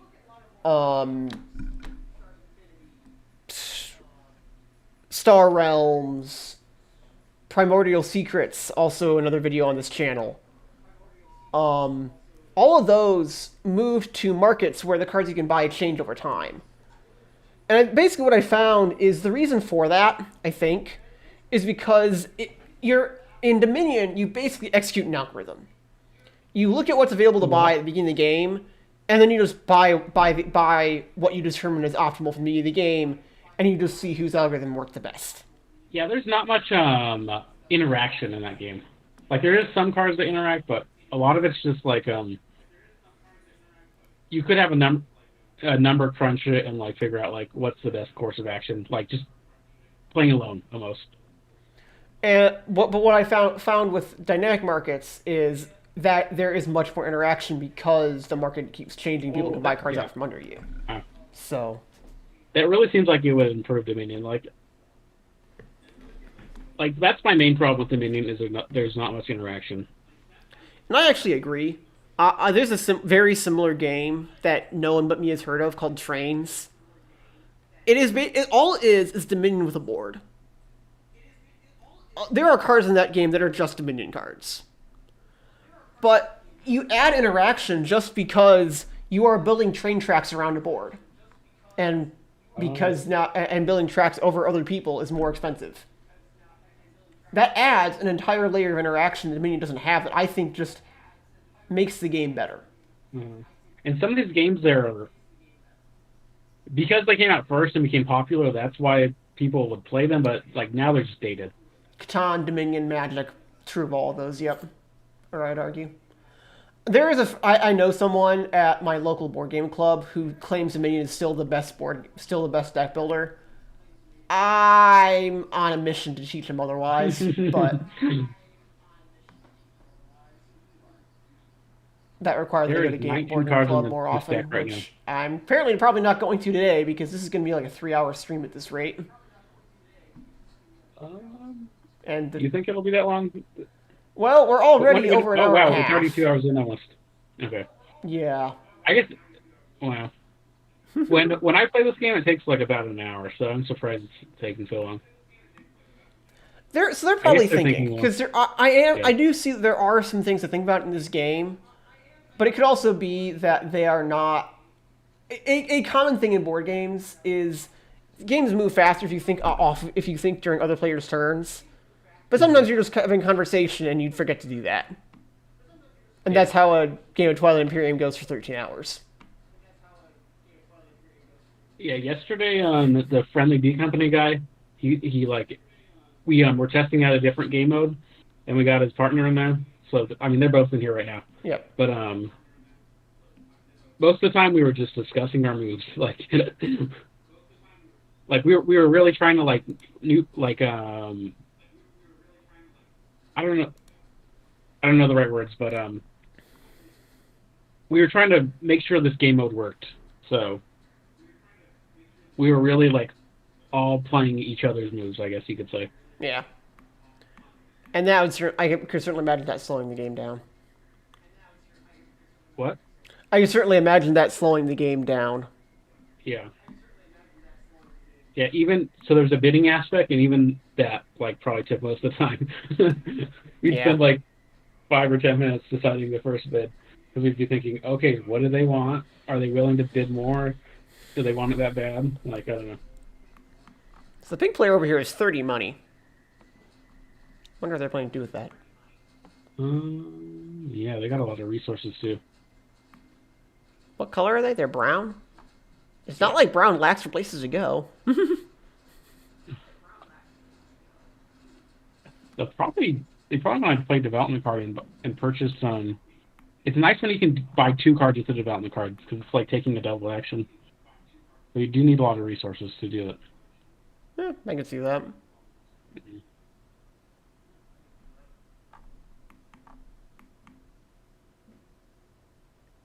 The wizard is blowing up, is making a ship. What? The wizard is blowing a pipe and making a ship. Oh yeah. Yeah, I love all this art. Like, I don't know. I like that art. Like, a lot of it's a reference to something. To be honest, I like a lot of the art, except for that fairy. Okay.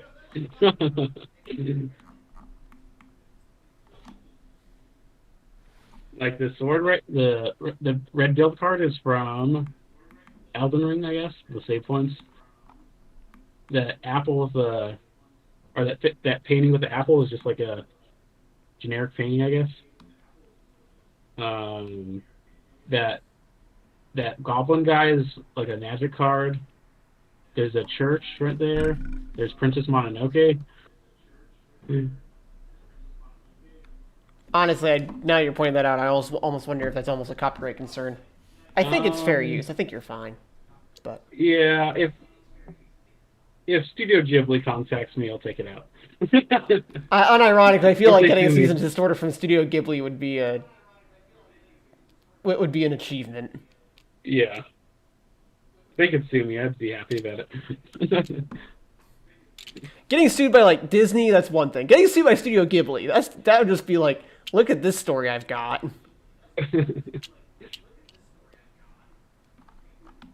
Speaking of which, have you seen their newest film? Because I haven't. I have not. Okay, It's been getting very good reviews though. that's good. It's Hayao Miyazaki again, right? Not his son. I have no idea. Yeah. All I know is the last like 5 or 10 movies that he's made all have been his last movie. Yeah, I do remember that every time conversation. Yeah, I do remember that. Yeah. He It's comes like- back. He comes back and more by the often than time Brett the Favre. movie- What? He comes back more often than Brett Favre. Yeah. And by the time his new movie comes out, people just forget. Yep.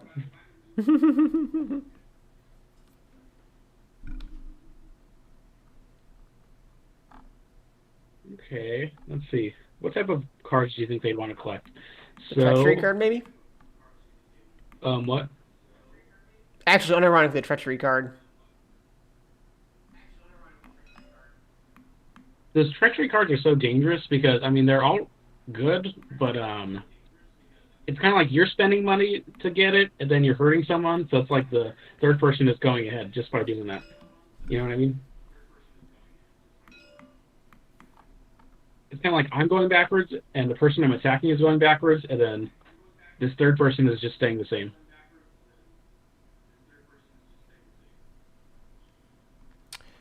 Do you have a treachery card that just like either removes the city without removing the token? Yeah, let me read this one. Remove a player's city on the board as well as the token under it. Yeah. So there's 3 cards like that. One of them you remove 2 of the tokens under it, but they get to keep the city. So it's like they can't produce there, and it makes the blue cards worth less. Another one, you remove their city, and then you get a build right afterwards. Okay. So it's kind of that's like what I you was keep gonna building ask. this one. Yeah.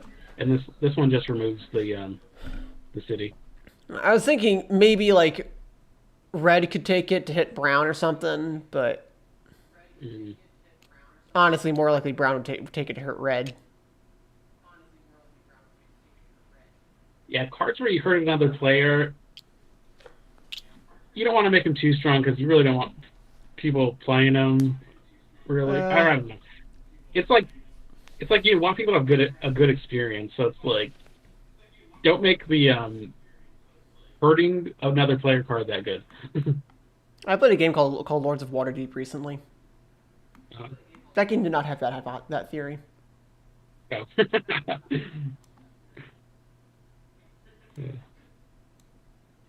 I actually thought it was a really good game for what it's worth.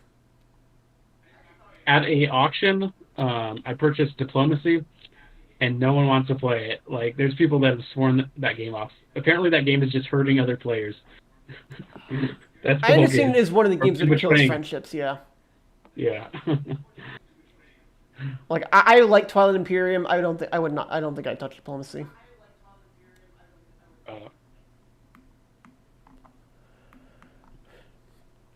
Honestly, if I was going to touch diplomacy, I'd just say, hey, friend group, want to play just Civilization 5 instead? Or 6? Mm-hmm. Do you like my rules compared to the rules before it? Like, These are an improvement over the ones I read last night, which are an improvement over the last time I read them. okay. I'm still not a fan of your rule book, but that goes into detail that isn't important for a stream. Okay. Um, Yeah, I don't know. it's at least better than before, though. Yeah, it has shown clear improvement. How many turns are left in this game? So there's 16 cards in the deck. I guess if everyone purchases 2 cards, that would be -6. So it's probably like 10, 11, 12. It'd be about 16 turns left.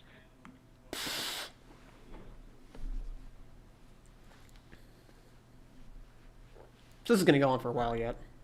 Yeah. So talk to me about the scoring mechanism that you settled on.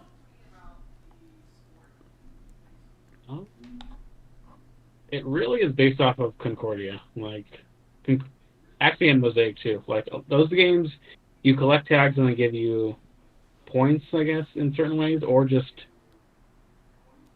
it's kind of like that. So it's just like any tag collecting game. I don't know if I'd agree with that. Terraforming Mars has tag collection, but Yeah, they don't give you points. unless you're doing like specifically Jovian tags. Yeah. So I guess that is right. But that's very simple. That is just 1 point per Jovian tag times the number of cards that do that. Mm-hmm. The reason I ask, so if you played Seven Wonders and Tsuchigo Party, I've played Seven Wonders. have you played Tsuchigo? No.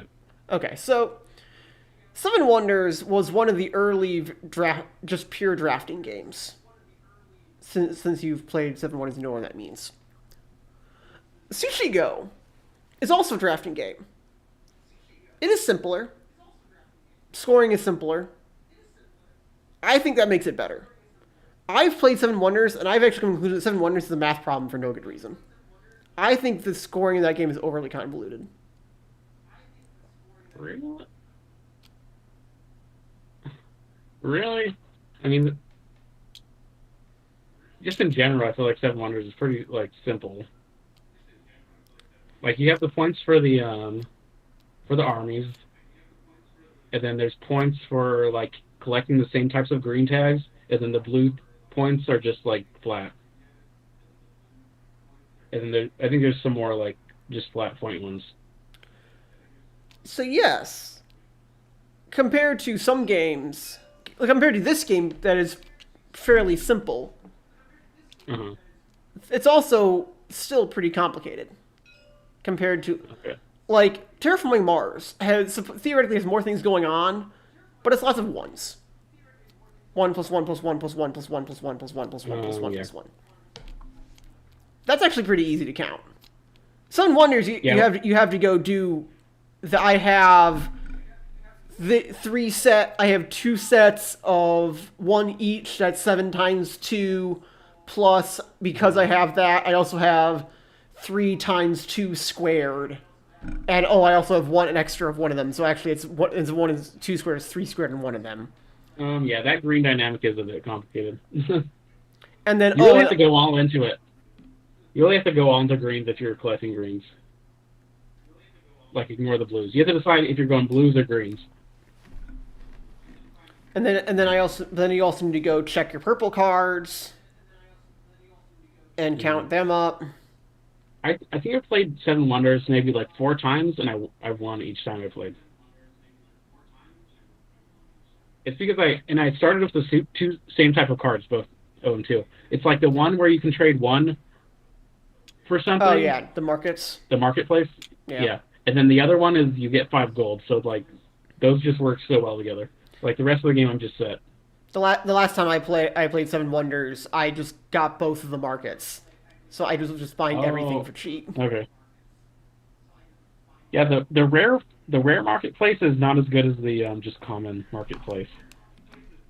And then I also got another card that was just like one of any complex resource of my choice, which was super simple. Yeah. Like, whereas Sushi Go is set matching. That's what it is, essentially. But I think it's actually easier to get an idea. It's easier at a glance to tell how someone is doing, just by looking at what they have in front of them and what might be available, than it is in Seven Wonders, because Seven Wonders is a math problem. Man, I just love watching people play my game. I feel like, especially when they're taking a long time during the moves, you just know like they're thinking pretty intently on like how to solve the problem, how to get the most points, like what to do next. It is a good feeling. I agree. I have one game design that hasn't been shown off around here, and I'm not going to go into in detail on this stream because I've already given away more personal information than I have than I should be. The short version of that is that game is horribly long. I've had people just play that game without my prompting him. You've had them what? I've had people play my horribly long game without my prompting them to do so. They just wanted to play my game. And that was a very weird feeling when I saw people actually want to play my game. Oh, okay. That hasn't happened in a while because it's a long game. They kind of got burned out on it. It's like playing Twilight Imperium. It would be like playing Twilight Imperium every week would burn you out. Or burn a normal person out anyway. For the game time on this game, I put it takes 60 to 120 minutes. But it seems like when I play it takes like an hour. Like it seems like it goes really fast. But I guess it's just because I don't know. I guess in physical in real life it probably goes faster. I don't know if that's true. It could also just be you are the designer, you know your game well. Mm-hmm.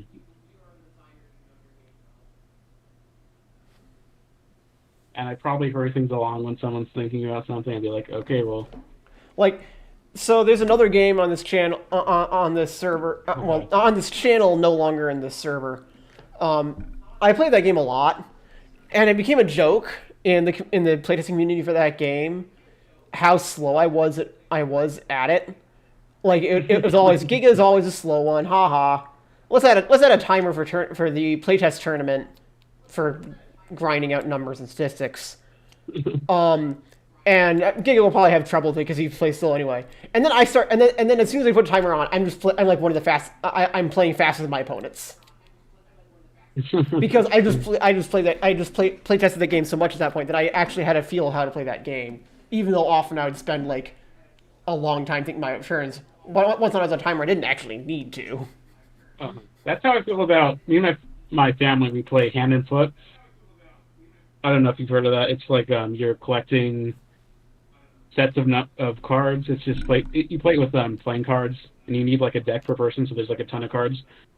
But I go so fast in that game, but since when I was a kid, people would complain about how long I would take. Like it just stuck. So now everyone always says, "Hurry up, Joe!" Even though I just got like the discard file. It's fun. It's pretty fun. Look at how Red is arranging their cards. It looks so nice. Makes it nice and easy for them to tell how many cards they need to pick up too. Wait, what? Makes it nice and easy for them to know how many cards to pick up too. Yeah, that's the way you're supposed to arrange them, so you can see like what you're getting when you play your reset card. I mean, you could also stack them. Why Brown did that to their cards? Put them all in a pile upside down. They're all trying to grab a card. That's it. I see that one comes from Disney's Fantasia. What? I see the art on that card comes from Disney's Fantasia. Which one? Night on Ball Mountain, Disney's Fantasia. Wait, which card? The treachery card that just flipped up. Oh, that's supposed to be a Balrog. Why does it have wings? Balrogs have wings. No, they don't. At least not in the books. Maybe they do. Maybe they do in the movie.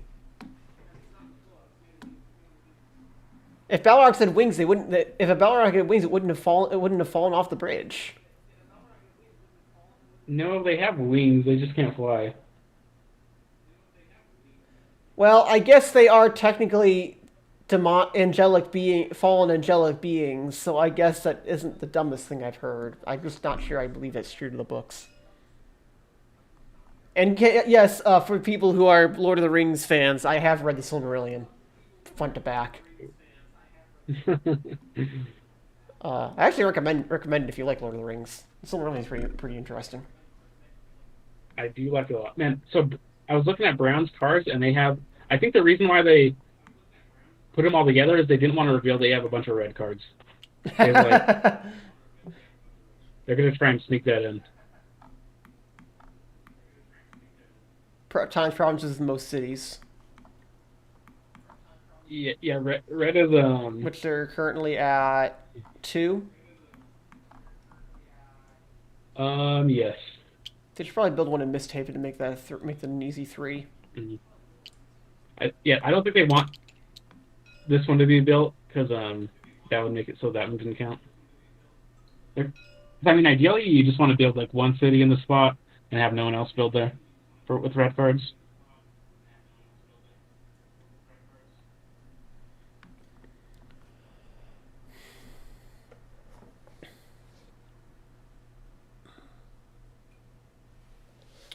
So, Pink is definitely sinister with their plan. for those who aren't aware, Robot and I have gone back and forth about his game's title. Well, for the viewers, why don't you tell them where you got your game's title from? Because I don't know where you got it from either. There was a game that came out. It was called Cruelty Squad. It was like a first-person shooter. The graphics were like terrible. It was almost like kind of like a joke of a game. I don't know, but it did have a following. But Video Game Donkey, he made a video about it. Like, I've never played Cruelty Squad, but Video Game Donkey made a video about it. And inside of the game, there's like an advertisement for a new a game in that universe, and it's called Gorbino's Quest. That's where it comes from. I could probably link the video. If you wanted to watch it later. I definitely don't. Also, that could be Okay. that could potentially be copyright infringement. Oh, okay. I also messaged the guy who made the game, and he said I could use it. Sure, I suppose. In that case, cool, go for it. I still don't think it's a good name for Empire Builder, but Well, okay. I mean, what quest See is right going here? on? In the credits, game name, Vile Cario, Consumer Soft Products. That's where I got the name from. That's fair, but just like explain to me what the quest is in this game.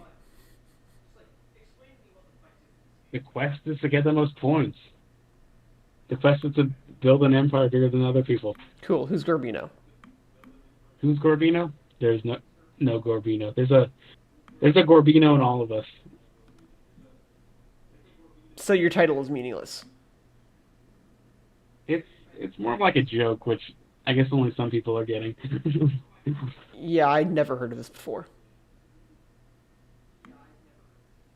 It's more of like it's a joke because it's such a ridiculous name, I think. But It doesn't sound like one is a problem. okay. It sounds like a real RPG title because like there is a real Game Boy game by the name of Gargoyle's Quest. That's a real game title. Mm-hmm. Yeah, someone said that it reminds them of Dragon Quest. Yeah, that too.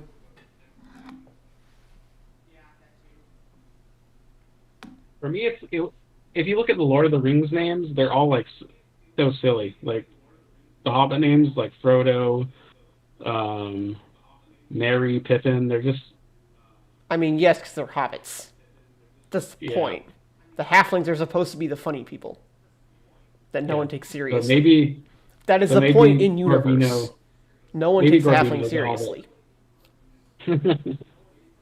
And then the halflings help destroy the ring. They help kill the Witch King of Angmar. They become one of them gets knighted by Aragorn. The joke is no one takes the halfling seriously, and then suddenly they're thrown into center stage and turn out to be incredibly dangerous.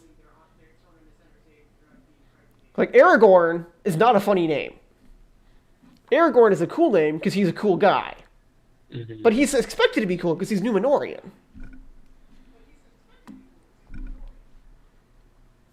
The halflings are not. Yeah, so I guess who's Gorbino? He's probably some hobbit or something. I don't know. What's his quest? I don't know either. I think if you did something mechanically to make that part of the game, it would make more sense. The problem is right now it's a title, it's a joke title that very few people will get that does not at all explain the game. And is long. Does not like Root. Hmm.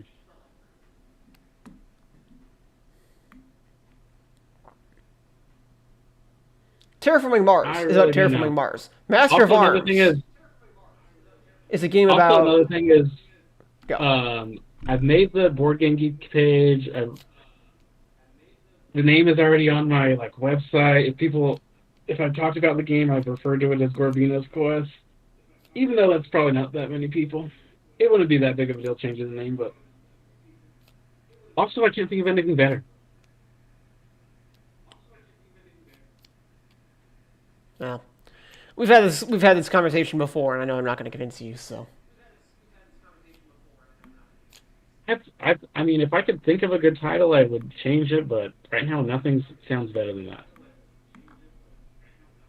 People said, "How about Kingdoms of Gorbino or something?" honestly, I don't much like that either because Gorbino still means nothing. But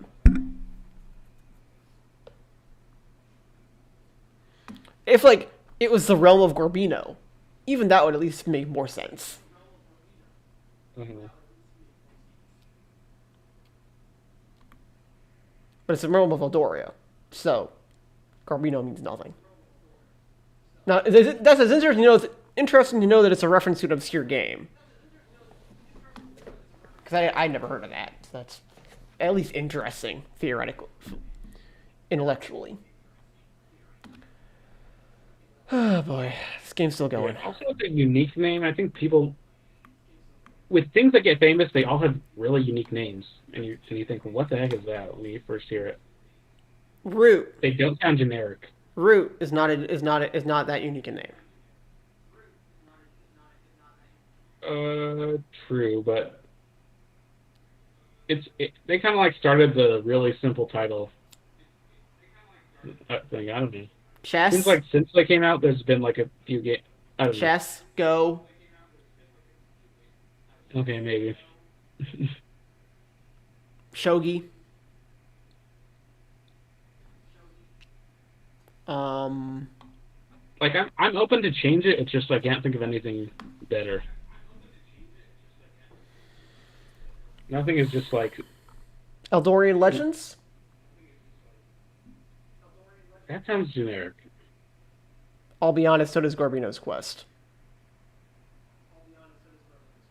Okay, maybe. Like you can tell me it's a reference, but if I did not know that reference, so it just sounded like, again, there's literally a Game Boy game by title Gargoyle's Quest. Mm-hmm. So that title did not mean anything to me either, except probably an RPG, and then it wasn't even that. Yeah, I'm not set on the title. It's just I don't know. Nothing is just lightning in my head. I'm like, oh, that would actually be really good. Oh, that's a good title. If I don't know. I've even and that's why thinking about these things is as important as the mechanics of the game, in my opinion. Finding a good name for marketing is important to actually get people to see your game and care. And yet, that doesn't make it easy. But just because something is hard doesn't mean it isn't important. another thing is if you saw that game title, you would just you'd be like, what the heck? And you'd go up to the board and look at it right away. I don't know if that's true. Okay. For me, I would do that because I'd be like, this is crazy and ridiculous. What type of name is that? I'll be honest, I played too much.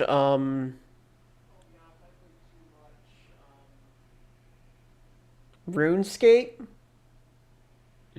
RuneScape. When I was young. So I've played lots of RPG board games before, so seeing an RPG board game that I'd never heard of probably wouldn't ring any bells. I also haven't played Hero Escape in a long time. It's hard to find copies of that game anymore. This Pink Treachery card is pretty good. You get to steal a resource cube or 10 coins from someone.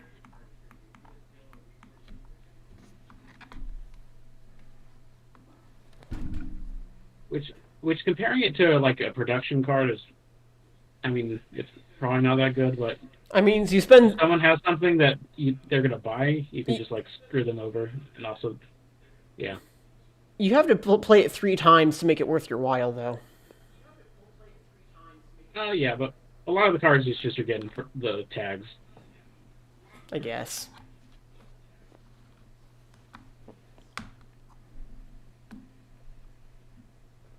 Yeah.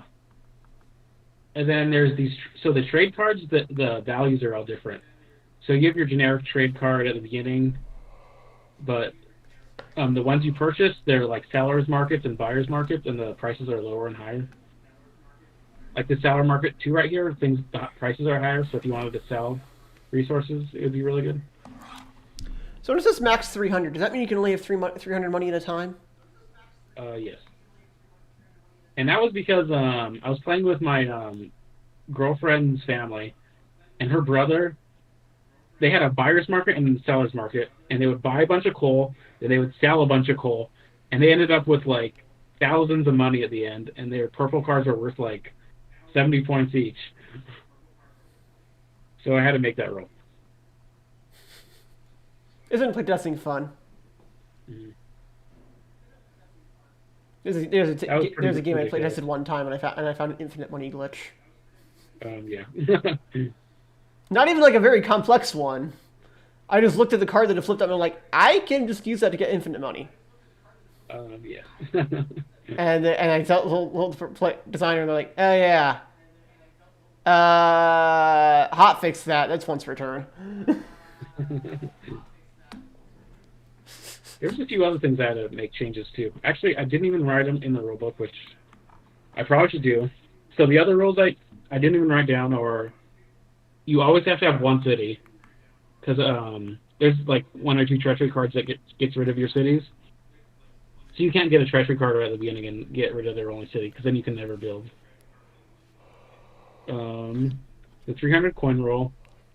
And then what's the other one? Oh yeah, if you're in debt and you can't pay it off, then nothing happens. So if you only have like 2 money and you're in like -4 income, then you just like pay the 2 money and continue with your turn. I really need to put them in the rulebook because those are important rules. Yeah, they sound like it. Mm. Because I definitely had to question what happens if you run out of money. Yeah. It's never happened, but I mean, it definitely could. Especially early on. You just like use an early debt, make 30 money, spend 30 money. You're now in debt -3 with no money. Look what they did. They played that treachery card. Remove a player's city from the board as well as a token under it. Players may no longer build here. Which one they get rid of? Right here. Or the wood city. That's pretty funny. What verse does that serve? Oh, I see. Brown's locking off Misthaven.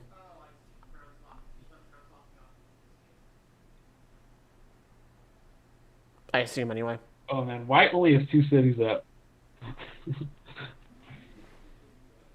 Yeah, actually, Red's in a better position, arguably better position than they are at this point. Yeah. What's White been doing? White has 13 money. They have 1 wood. Where are their cards? And the deck is getting pretty low. There's only 8 cards. What? And the deck is getting pretty low. There's only 8 cards in the technology deck. Oh, good. We're finally getting close. Mm-hmm.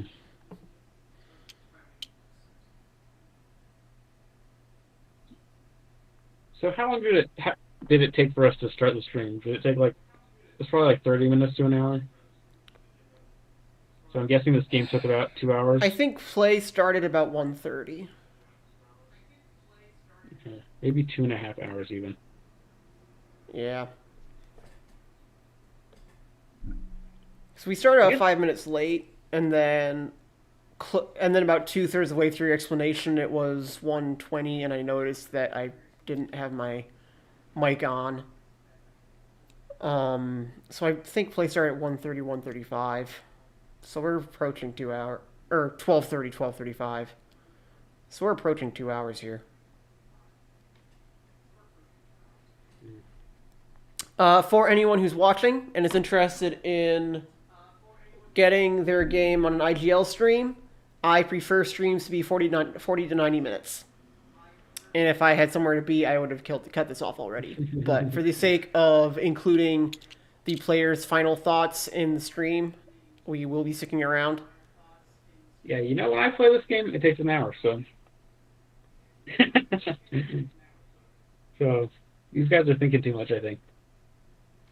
Or they're thinking enough, because if you remember the game that I mentioned that I could play pretty quick, slow and quick, I got better than the designer. It is not uncommon for the designer to not be the best player of their own game. Yeah. I actually do not win at Gorbino's quest often.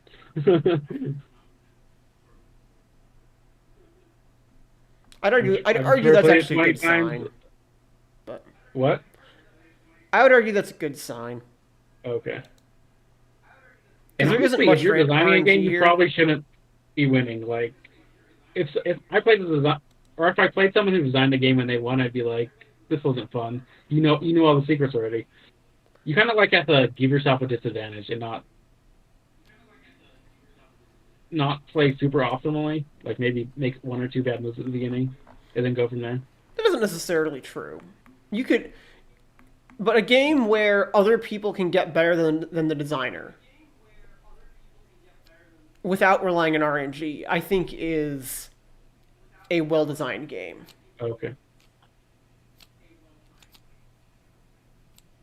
Because that means there's always things to learn about the game.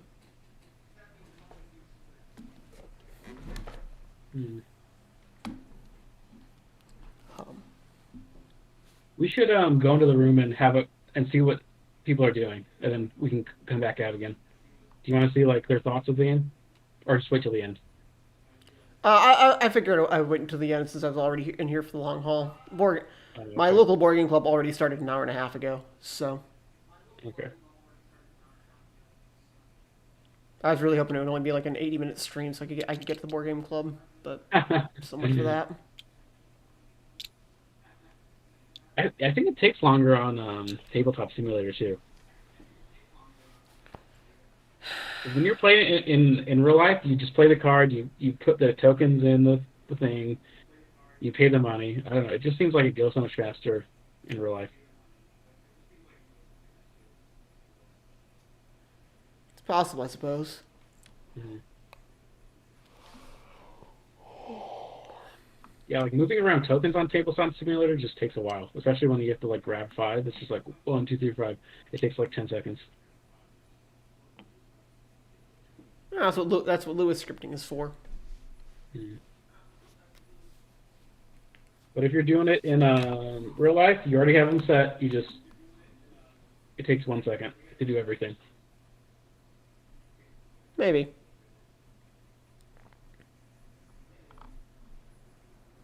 But then thinking is definitely what's taking the brunt of the time. I guess that's in any game though. I still think it's talking and thinking on their end. I'm not sure who's gonna win. I wish I could look through their decks. I guess maybe if I was a spectator. Spectator wouldn't see. I can make you game master than the stream couldn't see. I suppose if you could probably pull up the Twitch stream on a side monitor if you have one, and you could see what everyone has from game master's perspective. Because I can see everything. I would put my money on red. I think red's gonna win, and I think white's gonna get last place. So what sort of tags would red need to be scoring well right now? What? What type of tags? Let's see. So right now, red controls 3 provinces. So red cards would get 9 points. They have Greens 1. would. Or actually, no, they have 2. So Starhaven and then Moonstone. So so it'd only be 6 points. So pinks are worth 2 points. Reds are worth 2 points. Or pinks are worth 6 points. Sorry. They have no pink. They have 1 red. They have no pink. Well, Okay. so include what they have on the table. They have 2 yellows, a red, a green, and a purple.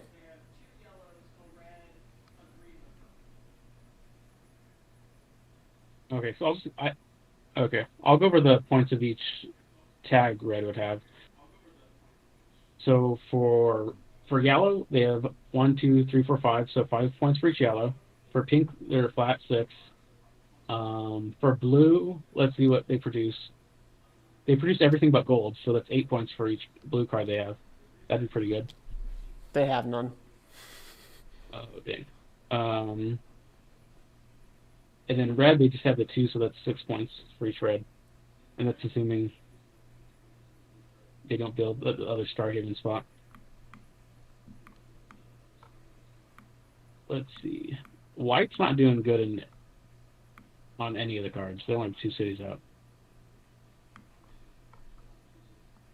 Then brown only has 3 cities. Oh man, I think when brown purchased that treachery card, that's what screwed him over because it's so expensive.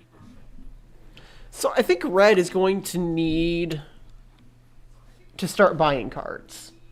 They have very few cards in their hand right now. Oh, that might be why. Oh yeah, it's kind of like they went in different directions. White purchased a bunch of cards, so did brown, and then red went for cities. White has a lot of purple and blue. Mostly a lot of purple. It really is like a give and take, like, because obviously the cards aren't worth anything if you don't have cities out. So it's kind of like, do I build cities or do I buy cards? Well, purple is just money, isn't it? Yeah. So if white can start stockpiling money, because they have 4 purple cards right now. Oh, wow, that's probably what they're going for then.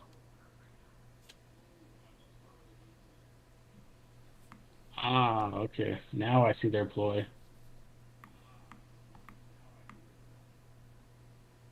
How are they to get money, though? They might do production and selling, or they might... Do they have a buyer's market or seller's market? They don't even have that many loan cards. Oh, yeah, loans would work too. Do they have a buyer's market or seller's market, maybe?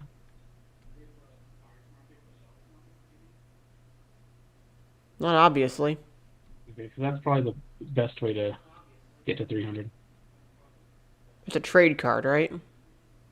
Do you start with a trade card? Well, everyone starts with a trade card. Where is their card? Where is their trade card? It might be in their deck. Yeah, there's 2 cards in their deck. Oh, are there multiple cards in that pile? Mm-hmm.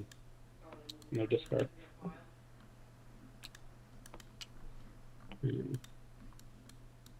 Oh dear. Oh, because F11, right? No, they're not that. Okay, there are 2 there, so it could be the one underneath. The one time I think treachery cards would be good, I mean the usable once ones, are if you bought them at the end, because you don't want to buy them at the beginning because you can only use them once. So it puts you so far behind getting one of those cards instead of a different card. So I think if you use it at the end to like delete a city that gave a person a bunch of points.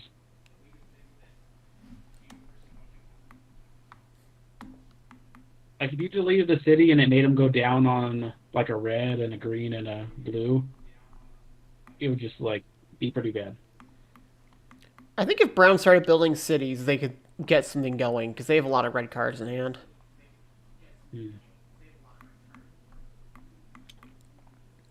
If they build over in Misthaven, that they would have 9 per red card. They have four red cards right now. Man, people are not taking out loans. Like, it seems like the times I played, the incomes were getting pretty high, but they're taking out a lot of loans. Like, ideally, you don't take out any loans during the whole game, and you just try and get as much income. Well, so that's only true early. A loan, you lose money on a loan if it costs you if there are more than 10 turns left in the game. 10 of your turns left in the game. Mm-hmm. When my After that, you girlfriend take a plays loan this- every time. Yeah, and you I don't know. Ooh. I figured it out. There's 5 cards left in the deck. Okay. I'm sure there's going to be some development cards played. I'm going to guess 5 more turns. No, 6 more turns. Let's look at all their resources. They're definitely going to buy some development cards or some technology cards. Oh, yeah, he just played his development card. Is he going to buy more than one? So what do we think? Does White want that red card? Let's see. No. I mean, I guess they only control one. Yeah, they only control one, so reds are not that good for them. Well, but it's a seller's market. Is my point. Oh yeah. That would be pretty nice, but I don't think they'll be able to utilize it in time. I think they'll get off like one like trade. Okay. One set buying cheap and then one selling high.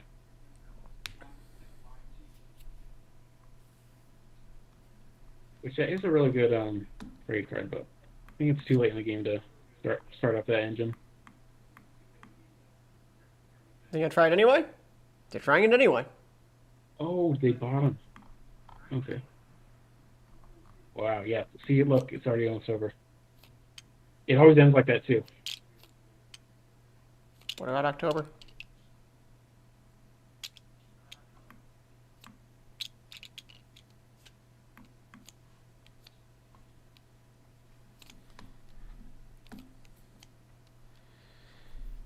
I think we're getting close.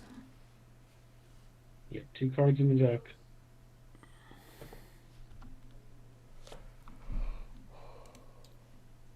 Oh, man. Pink's got a bunch of resources. They're definitely playing a development card. Maybe not this turn, but next turn, definitely.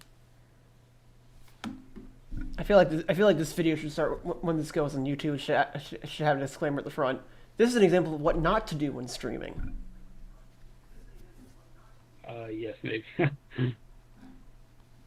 On several levels, not just the game or what we've been talking about, but also just like the audio problems I had at the beginning. Yeah. How do you get everything together in OBS? You kind of like grab screens from different parts of your screen, right? And it puts it all into one. So for instance, my cam. So in OBS, you create a scene, and then you add sources to the scene, and then sources have different types and properties. So right now, the scene I'm using has 1, 2, 3, 4, 5, 6, 7, 8, 9 sources. It has an image that we use around here in IGL for the fancy formatted background. It has my webcam. It has a capture from Discord that's specifically sized and manipulated to fit into the other camera spot below me on the formatting screen. If you look at this VOD later, it has the capture of Tabletop Simulator. It has my mic and my desktop audio. It has just a color bar to cut off some weird formatting stuff. Don't ask. Okay. Have you ever produced a stream and you looked over it afterwards and something was messed up, like the audio wasn't recording or something like that? Have you ever like had any failed episodes? I haven't been the host of many of them. I I'm usually pretty careful. This is easily the worst one I've hosted. Oh no. Like, Yeah, go. what do you mean by the worst one? Like, what was bad about it? Watch the VOD later. There's so much audio stuff going that's messed up early on. Okay. You're really quiet. I'm not talking. But while trying to fix it, the audio keeps cutting out because I'm in the middle of switching sources. Oh god. It's not hopeful for me. That's not good news for me. Wow. I think most of what you were saying was caught. It's just the volume was kind of low for you initially. When was it fixed? How much? Do you think you can fix it like in post production? Not easily. No. If I was the one posting to YouTube, and I guess I could be, I could probably go in and boost the gain on your audio early on, and then add in some text overlays explaining why I'm not talking early. That would require I put that much effort in, though. Okay. How much money can White make in time? I don't think they can make much. I think it's too late for their engine. They have 15 money now. That's not that much. Maybe they'll take some loans, but they're not going to get very many points for the purple cards. Also, the game's almost over because I think the last tech's about to flip up. Oh yeah, they're all gone. Oh wait, sorry. There are no cards there. We are down to the last text. Yeah. It's the timer. I love the timer mechanism of this game. It's like I don't know. It's like an hourglass constantly going. It like makes it exciting.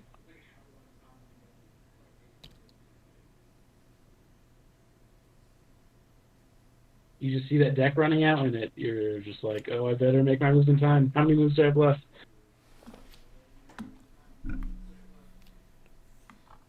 White is trying. They're picking up their cards.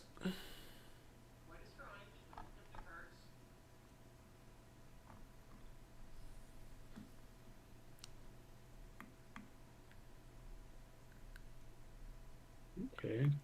So what they're going to have to do is use their starter trade to buy some stuff and then use the seller's market to sell it? Yes. That'd be what you do. Buy as much as you can, because there's no limit to how much you buy. But No, there isn't? no. As much as you can afford. 2 resource types in any quantity.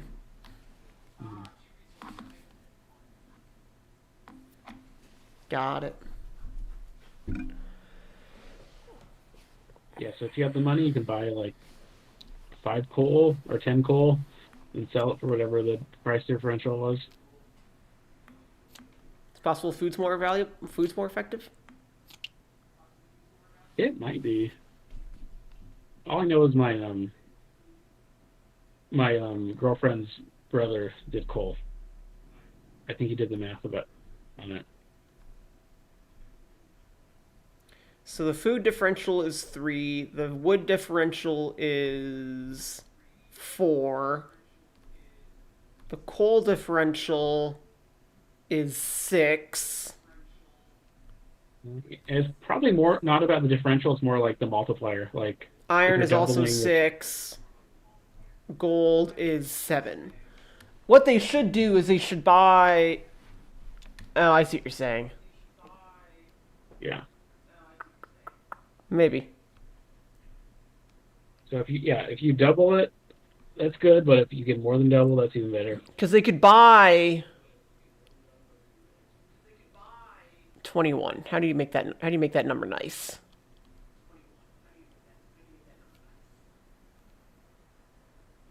Does anything cost 7? One thing costs 7. Is that meaningful?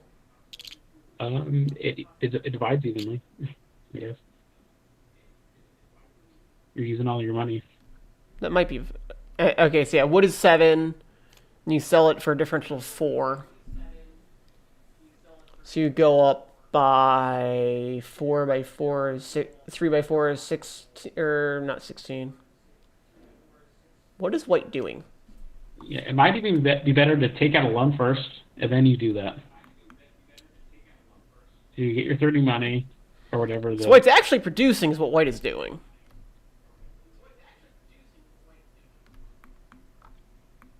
Which is a choice.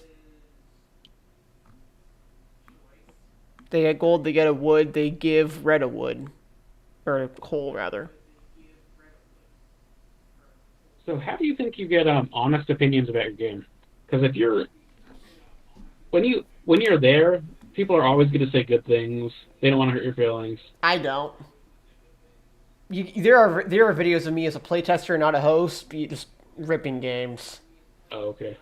That's why I'm not playing. So I try. So I keep a host hat on.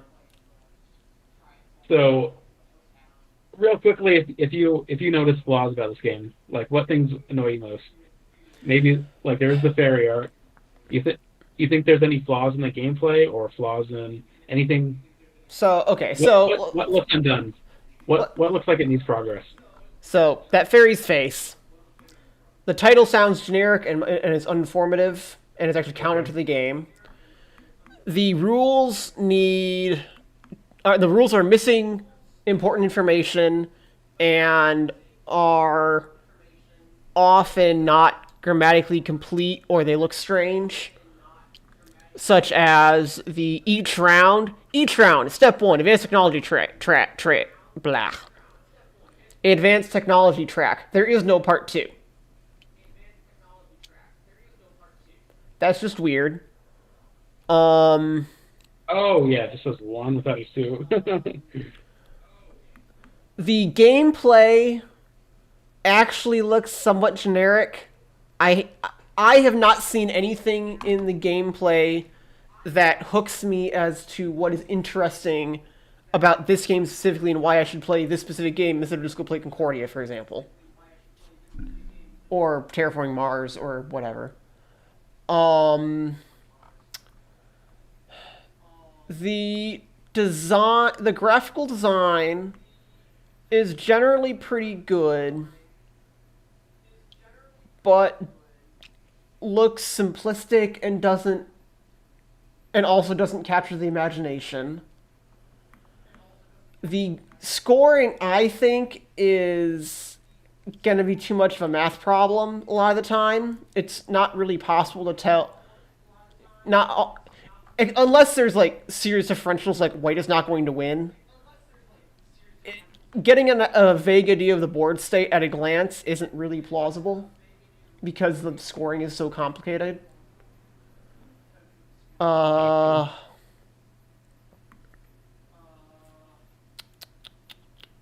White's not building cities. I guess they just went for the purple cards. Yeah. But they are not going to get enough money in time. They really waited way too late.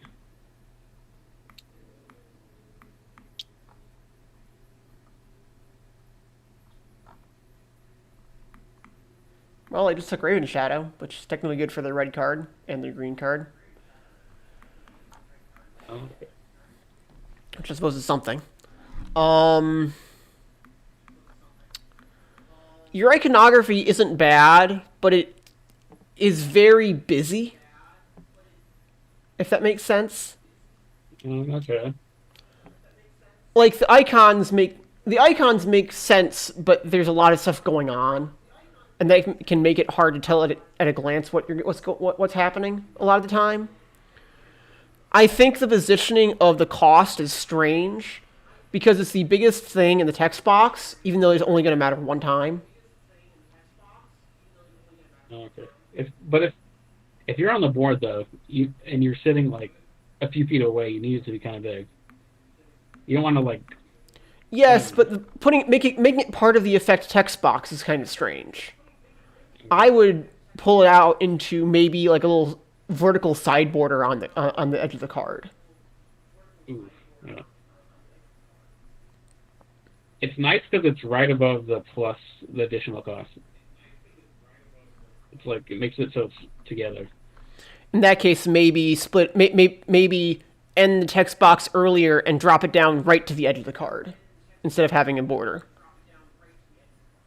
It'll depend on what printer you use. Some companies, their quality control isn't good enough to rely on that. But if I was looking at like a AA, AAA board game title, that is probably what I'd expect from the UI. I'd expect it right on the border, or right at the bottom. Like a little, if you imagine shape, instead of being a full rectangle, I'd expect it to be a half rectangle with curved corners at the top. You need the bleed though, right? What? You need the bleed though, right? Again, depends on the quality control of your printer. If you look at a lot of high quality games from non-independent developers, they often don't have a lot of bleed.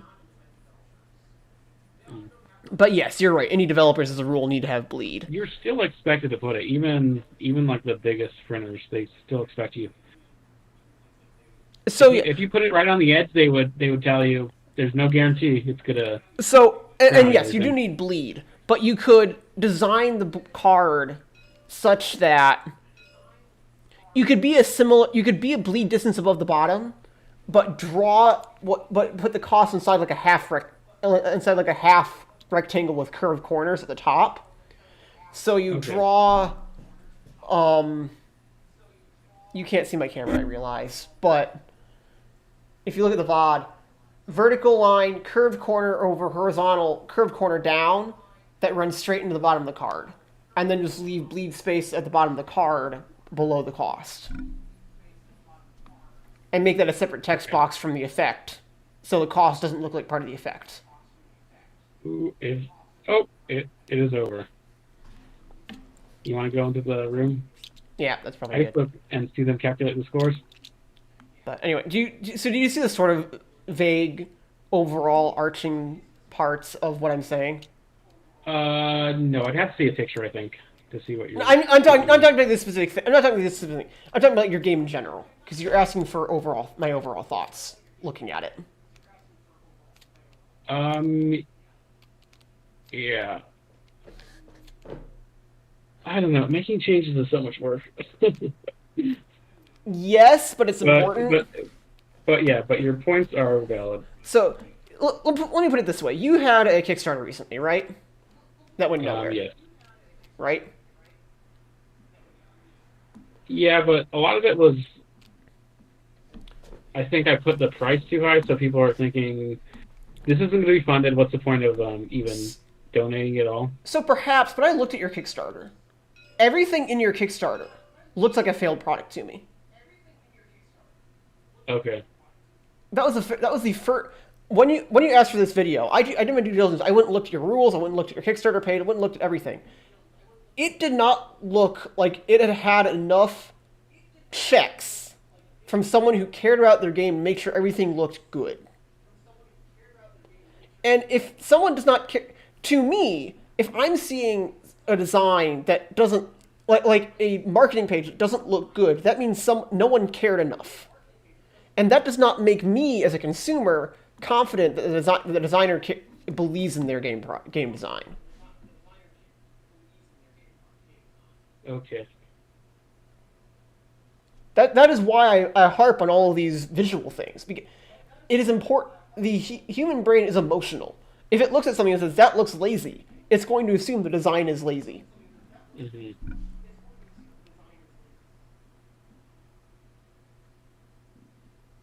But Yeah. the real answer to how you get good feedback is you emphasize that you know there are flaws. Maybe you even say, I believe there are flaws, but I'm not going to tell you what I think they are because I want to see if you agree. Find playtesters who give good feedback historically. A lot of the people around IGL are good at that.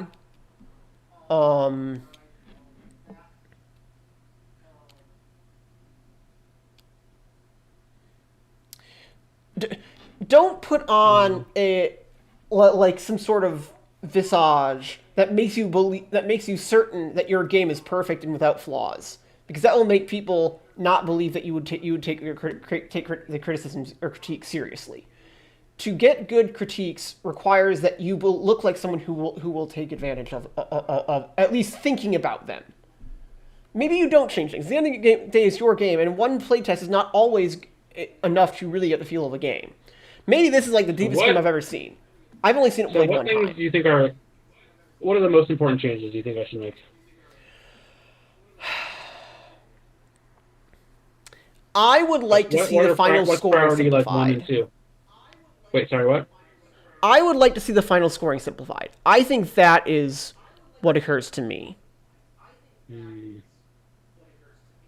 But then I've only seen the game played one time. Maybe the scores have actually had lots of fine tuning and they're super good. And maybe in that case, maybe that is feedback you should take as actually being me being a dumb consumer saying that looks like hard work.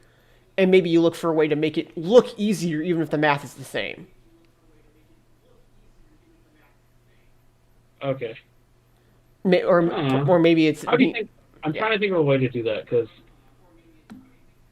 I guess you could have less tags or something.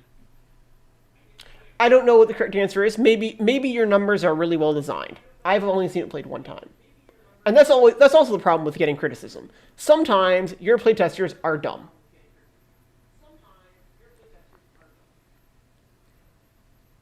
Sometimes they just don't know what they're talking about. Okay. So they just finished their game. Let's see what their thoughts are. Yep. You want to hop into the other room? Yep. Sounds like a plan. Don't forget to turn your camera back on when you move. So I can... Oh, already moved. I need 24 more points. Robot, turn your camera back on for the stream. Yeah. Right. So I had 2 resource abundance types. I did not do this math right. Robot? Yeah. Camera? Yeah. So 2. So 2 times. So I had coal and meat, so that's just times 2. Okay. Yep. So that gets you The- 4. And then victory points. Number of provinces with the most cities times 3. Shit, I didn't do any of these right. I'm gonna start over. Okay. Wait, so this river. A 6 there. So this river divides this province. So I have Yeah. 2 provinces. So this Yep. one and then this one. Right. No, you have. You did. I Purple, don't remember. you You waited fixed way that. too long That was to something get- else I saw in your rule book, Joey. Providence and Wait, province are 2 different words. Yeah. Did I fix it? I don't know. I saw an early version, but you probably I didn't see anything that stuck out to me last time I read it. Oh, provinces. Provinces. So each blue is worth 8 points if you have 4 resource type. Yeah. Okay, So Christian, so you this is- dominate 2 provinces, but you have scattered across 3 provinces. Yes. So I would get 2 points for this That times gives 2, you 6. and then also times 3. So I would get 6. Yeah. And Who for was first scattered, player, you by get the way? 6 as well. I was Oh my first God. player. What color is it? What color are you? Red. Red was first player. Okay. Provinces with at 70. least 1 city. Number of provinces So- times 2. So if you have 3 provinces with cities in them, each one of those should be worth 6 points, correct? Yeah, so I have 1 card. I'm scattered across 3 provinces. Okay. So that's think that also makes more 6 Yeah, times Joe, 2. Joe has a lot of cards. That was why, because when I calculated initially, I thought I had 44 points, but I had twice as many cards as you. So I was like, how do I have like the same score with twice as many cards? That doesn't make sense. So now it I adds think I had a up. lot of points from my number of cities, but it looks like you might be comparable. Yeah, I mean, basically my goal was like the first half of the game was like build up momentum. The second half, I was like, oh, you only really scored points with these cards, so buying cards is like a big part of it. Brown, what was And your so- score?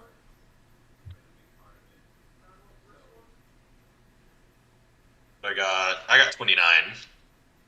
29, Bro- okay. The brown player or the okay? And then what was so I see 42. I see 29. What was the other score? Mine was 88. You say All right. 88? Joe Yeah, is mine the is- decisive winner. I mean, look at all my cards. I should That have are worth blocked you when I points. Yeah, had you the got the red chance. cards. And Oh, I and see. You you finally killed them. finally the built cities crit. at the end. Got it. 9 points for each Well, if red you had card. let me keep all my goddamn cities. Yeah, if I had Because I taken the dominated, city- dude. I also I had a bunch of these domination cards, and that's why I blew you up over here, so that I could make sure I could dominate this, even if I only built one city here. That was not me being spiteful. It was like I need to lock down this territory over here. Oh, I know. And because I had all these red cards, so I was like, oh, domination's gonna pay out pretty big. I totally misunderstood this green one because I could have spread over here, and I would have gotten 4 spread, but it didn't matter at the end. So. Mm.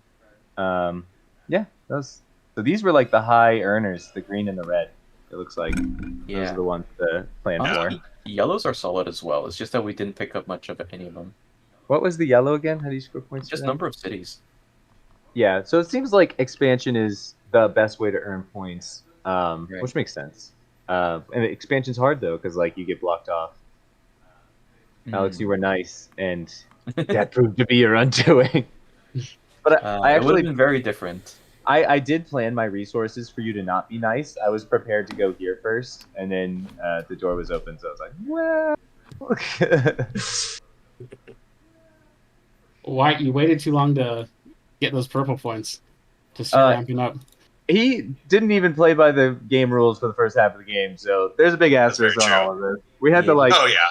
we had to enact some justice midway through the game.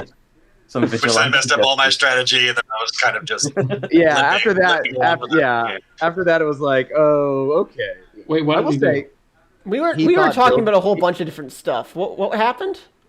he thought that if you play a build card, you just put down a build tile on any resource type, and like you don't have to pay anything. Yeah, to build. I wasn't paying the build cost. I So forgot he about was that part. he had 5 cities out, and we're like, how? No, I didn't have 5 cities out. I had You had 5 I had cities, one and I five blew one cities up, out. and we took one off. You had 5 cities. You're like 1, 2, No, I've expanded 3, expanded 4. too later in the game. Oh, okay. Get these No, 4. what- No, I only Says had it. 3. Pay I the had 3 build cities. cost. Yeah, no, it was Says pretty it funny. right there. Yeah, it was pretty funny. We were, but hey, I will say, I thought it was great. I loved the way that like your victory points lends into the deck building aspect, which lends into the expansion strategy. Like the connectedness of how you score and how you build your engine was really elegant. I thought that was awesome. I think, I thought the engine building aspect of it, the deck building aspect of it, and the scoring, the variety of strategies you build based on the different ways you score, very, very interesting. But they all kind of blend together. It seems like expansion in general is like what gets you everything, which was nice. I definitely thought it was fun. I think the only 2 areas where those treachery cards they could be real nasty. My God, you're not making any friends here. That was something. And then I I don't think know if you were listening to us talk about it. Like we were talking about, is it possible to just entirely wipe a player off the map with the it free definitely cards you get seems at the like beginning? it, especially since you start with a card. I will say, Yeah. starting with I got to be honest. Why do we start with a free technology card? That seems Because it hurries it up. It certainly does, but it is like, especially since last player gets first pick, like that dragon card, this is insane. I was getting free gold when nobody else had gold. That was such an overwhelming advantage, especially. And then like I will also say, okay, there are 2 fundamental game mechanic suggestions I have. The first is, you know how Catan has letters on the back of the tiles, so that it's always a randomized setup, but it's always like preset in terms of like what sort of distribution you're gonna get. You should consider something like that, because this starting setup makes a huge advantage in the game, where like one person can have a really big advantage based on placement. And I think it's mostly just because when you do randomized setup, you get clustering. And I don't think you want clustering. I think you just want random. So I feel like if you have like a preset distribution so that it's always kind of random where everything's going, but at least it's like sort of spread out, that would make things a lot more fair. And then the other thing is that starting card is an overwhelming advantage. So I really feel like your cards are balanced in terms of how much they cost. So I feel like just letting people pick a free card can just be totally skewing and so like such a dynamic change in the game. Right, That's and that's one could yeah. argue that like sure there's like trade cards. Theoretically, you can get any resource in the game, but first of all, that requires you to build up your income, requires you to actually make money, and Yeah. it requires you to spend additional actions actually trading for them just to do And what other I people can do with production. yeah, and I feel like the game had nice pacing, so I don't think you need to just give people massive advantages that are honestly so different. Like me getting first pick, that dragon card, that smoked either card these guys got, and like Mhm. as you can see, I destroyed them. Like it wasn't even fair. Yeah. So You it's know what's like, funny? yeah, We talked about that. According to the rules as written, you all actually did that wrong.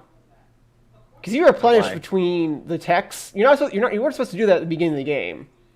We had to talk about how that's probably better the way you did it, but that was actually something it's something kind of funny. And that in that situation, that's even what you're describing comes Wait, even what? worse. How are you supposed to do it? wait, what do you mean we replenish between the texts? Huh? When you Yeah, took so your the starting first card- text, you immediately replenished, so everyone had 6 choices. Yeah. Oh, yeah. I That was mean, not intended according to the rules. Now, we actually It's discussion a about more that fun. in the VOD if you go watch it, along with child psychology. But I mean, we actually think it's better the way you did it. But if you had done it wrong, what you're describing would have been even worse. yeah. yeah, because it's just like so you're showing one round, you only add one technology card per round. No, that was correct. Specifically, these first technology you take. It was just the first free card. Yeah. You weren't supposed to replenish So it, but basically, in the original iteration of the game, you would have like last player would have picked from 6, second player would have picked from 5, first player would have picked Oh, from that's 4. even more harmful to them. Yeah, Because that's then they're even- definitely getting bad cards. That's yeah. I Yeah, mean, it just seems. I actually do like it more the way you guys did it. But I will say, I don't even think we should pick a starting technology. I think it sets up things to skew, you know? And, like, I see why you do it because you want to give last player some sort of advantage. But, like, these cards are not equal, you know? And, like, them getting one additional fresh choice, like, there are some cards that are way better than others, and they're appropriately priced. But when you get it for free, you throw that out the window. So Right. I feel like you're trying to account for distribution benefit for the placement, but I think if you just like have the lettered backing and make sure you have a fixed distribution, that's more or less there's plenty like giving more fair options. I don't think placement will be as devastating, and you could do a smaller benefit for last player, like what we talked about with widgets and digits, with like maybe they get a little extra cash to start, you know, because cash is pretty valuable too. And I don't think it's as like dramatically swinging as me getting a gold every time I produce, which is ridiculous. Yeah, and maybe you could even have like a partial setup, like have up to you said it was up to 6 players, right? So have up to 6 Yeah. solid meat cities, and make it so that you can only place them like more than 1 tile away from each other. And you could then even after have you get that setup, you an on do the regular distribution. You could honestly even have a beginner mode where it's a fixed setup and not randomized, and you could have advanced Yeah. setup as like it's randomized. That's what some games do as well, like Azul, where like everybody plays the basic mode with a fixed setup of tiles. Then you could try an advanced mode where it's a little more randomized. Because the reality is like the distribution is also a heavy advantage. So you might want to correct that, especially for first timers or like beginners to the game. And like And I feel like with you being able to pick your own cards and stuff at the very beginning, it's very easy to create a setup where you can box people in very early in the game, and yeah, then there's really nothing that they can do. Yeah. They can't expand. They can't. yeah. anything And like I feel that. like because we all started really close to each other, the game got really punchy really fast because we were all Yeah. trying to race too. That was the hard part. It was like it was right away going to be a punch fight, which was brutal, and then it was also right away like a little bit of there were just right away huge advantages one direction or another, and it impacted what is overall a fairly elegant like strategy game. So I feel like for me, yeah, it's just like you're trying to give some arbitrary benefits to people, and I think those arbitrary benefits kind of screw with things. I think there's a better way to just make things a little bit more equal in the beginning and let the unfairness build as people get, you know, are skilled or not skilled at building their Like enemies. maybe you could have, if it's going to be 6 people, maybe you could have 6 specific extra starter cards that you choose from instead of choosing from the technology track. Right. Have like so that people can basically develop strategies from that. It's kind of like choosing a class in like Overwatch or something like that. I Where like you can that kind of idea. have Yeah, where you can have something that you can kind of strive for, so you like get a little bit more production, or it just gives you like Right. an extra Or little I think bonus. I mean, I don't think honestly, anybody even needs free technologies. I really think that's just screwing things up. And those honestly, could for the be starter cards, done even as like just having one more of the starter civilizations. cards helps a lot because that means you can take another action of that type before resetting. I think maybe Yeah, just like if you really want to give people a starter bonus, let them pick an extra starter card yeah. instead of pulling directly from the main deck because like the main deck has some seriously broken cards. Mhm. Or yeah, my advice: no technology cards, more control over the distribution. I think those two would just fix everything. Yeah. Or no starter technology, more controlled distribution. I think that'd be pretty fair. As a spectator, I'm curious. What did you think of the treachery cards?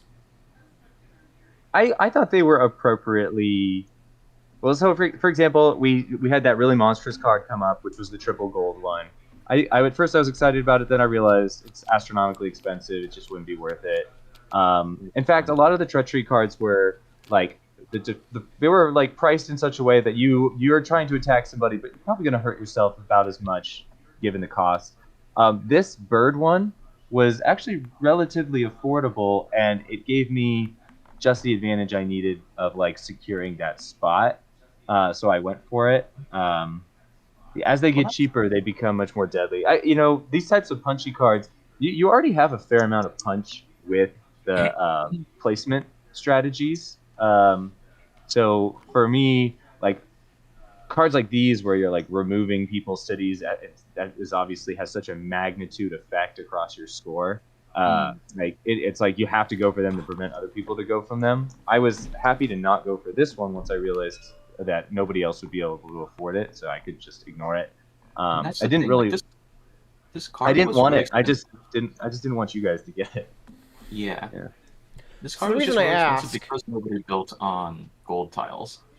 Yeah. Like Even the triple silver one was too expensive for anybody to get. So really, this was the only one that was actually like somewhat affordable, and because both the gold and the silver showed up in the late game, and yet nobody could really afford them. Only this one was affordable, so that made it the most dangerous.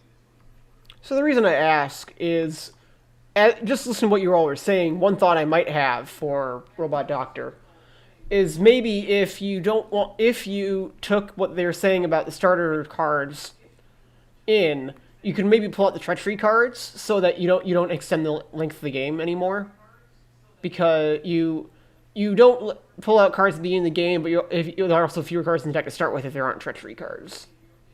Also, like wonder if here's my thing. Some people are gonna like the ability to like ruin each other's day. There's plenty of that with blocking people in their building. I really wonder if adding more antagonism truly increases the fun of the game. I've done playtests, hundreds of playtests with people at conventions, and even a small amount of punchiness results in very negative reactions from a lot of people. Okay, And yeah. I feel like the game is super fun and interesting with the engine building, and then your engine falls apart because someone spends a bunch of money to just like destroy a pivotal city. Like people are going to be pissed, especially like the type of people that play heavyweight strategy games. These guys want to win. They're competitive, and they're going to take it real hard when someone just rips apart their empire.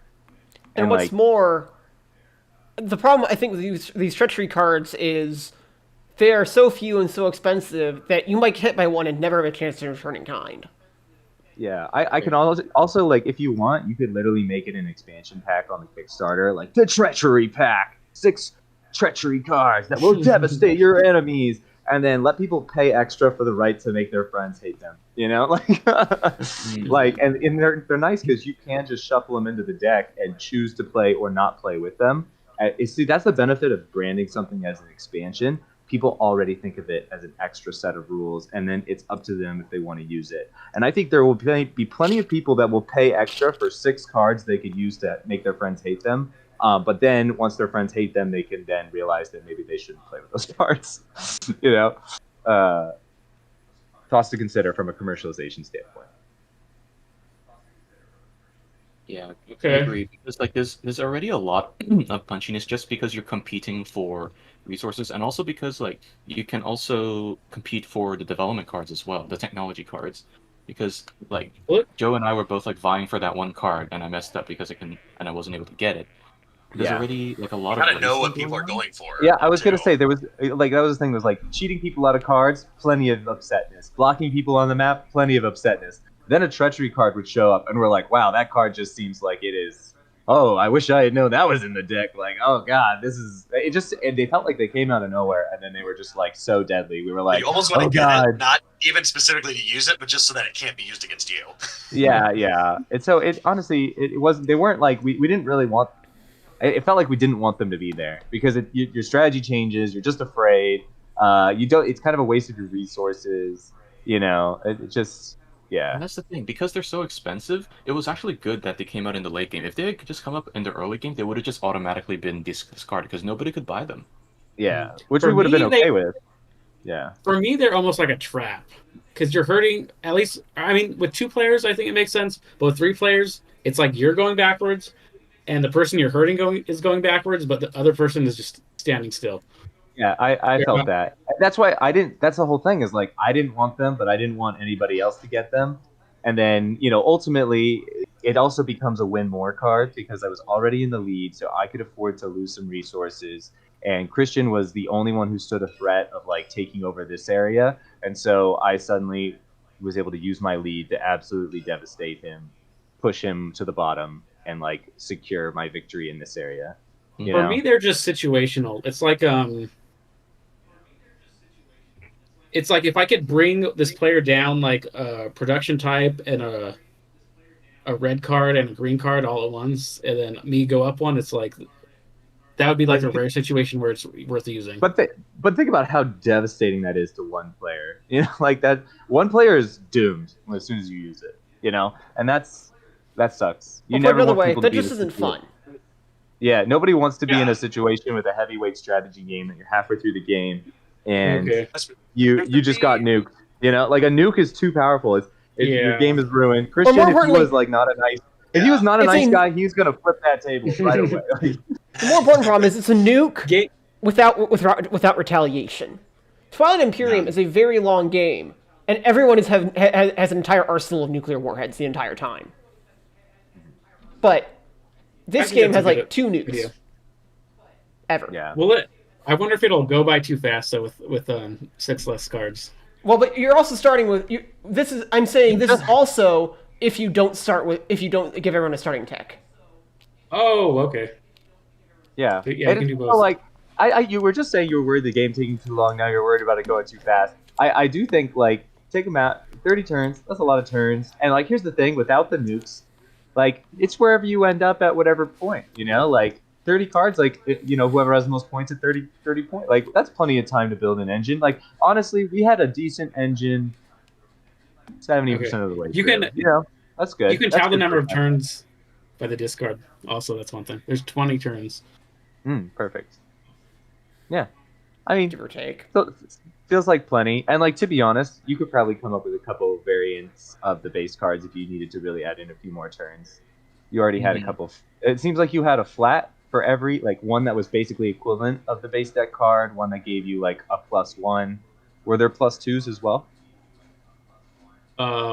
Which type of card? So, like, for example, this pink one seems like an equivalent to the base. Yeah. And Usually then the was pinks Isn't there a are- card that they- gives you, like +5 in your income? Yeah, the building Whoa. cards. There's 3 that are +5. It felt like the way you set it up is that or this might not be how you set it up, but one way to think about creating these purchasable cards is like the level 1 cards are equivalent to the starter cards, but they should be pretty cheap. The level 2 cards should be the starter card plus a small benefit, and then the level 3 is the starter card plus a higher benefit. And then you just need to figure out what the price, what everything is worth in terms of like a point system. So you pretty much have it from a price standpoint for the resources, so that's an easy way to do it. Income is probably worth some equivalent amount of instant money. It seems like $10 is what you consider +1 of income. Maybe that seems like too much. So That's it probably sounds about like right you had- because it's over time, so you can't. So it's harder to use to convert into an immediate benefit. Yeah, so it sounds like you have a value counter for each resource. You could pretty easily set up a 3-tier system, and then since there's 6 starter cards, you could have 3 tiers. That's 36. So that's exactly how many cards you want in the deck. Yeah, so you could pretty easily set up and you could have different variants of resources, which could even further increase the size of the deck if you wanted. Combinations of resources and money, as long as the value is approximately equivalent across all cards. If that's not what you did, that is a way to think about it, and probably a really balanced way to think about it that you could help determine. And then you could scale things appropriately because maybe red cards are more valuable than pink cards, so you could try to scale one way or another. It is similar, yeah. Yeah. So I think you should have no problem creating technology cards. I don't see a reason why you can take some of the more violent cards out and not come up with alternatives. I could do that. Yeah. No more treachery cards, maybe make another type. Yeah. Can you guys think of anything? And I don't even think you need to think of another type. I think you just increase the prevalence of certain types of, like, your distribution could be skewed. Seems like pink cards are the simplest, so you could just Would I make another color? You don't need to make you just change the distribution of like how much of what of particular colors show up. Like the lowest value ones for us was the money ones, so maybe those are the most popular, right? The highest value cards turned out to be the red and the green, so maybe those are the least prevalent. And then you can and then if you follow this tier system of cards, like you could create as many cards as you want of any particular distribution. Like you could get. You're saying put some duplicates? No, you don't need to make duplicates because you can make equivalently valuable cards. Okay. On the tier system, and because of the different number of resources and money you have, for example, say giving away a gold is like a tier 2 benefit, right? An equivalently valuable benefit would be giving away 2 silver. An equivalent value maybe it's a tier 3 because golds are pretty good. So see what I'm saying? So a card that gives you 1 gold or a card that gives you 2 silver, all things equal, they are equivalently valuable, but they're different because of the different type of benefit they're offering. And since coal can be valued at the value of silver, a coal is worth 2 silver, you could have a card that gives you 4 coal and is the same value as a card that gives you 2 silver as a card that gives you 1 gold. And all 3 could be the same red card that is a build card, but since they're giving you different types of resources, they're different cards. And so now that you can create these different variants on cards that are equivalently valuable, you can literally create thousands of cards of each of the different types based on different combinations of resources and different combinations of what the card is, and you can get the deck to be whatever you want it to be.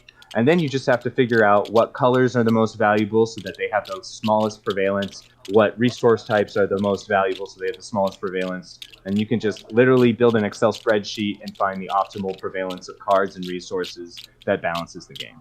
Does that make sense?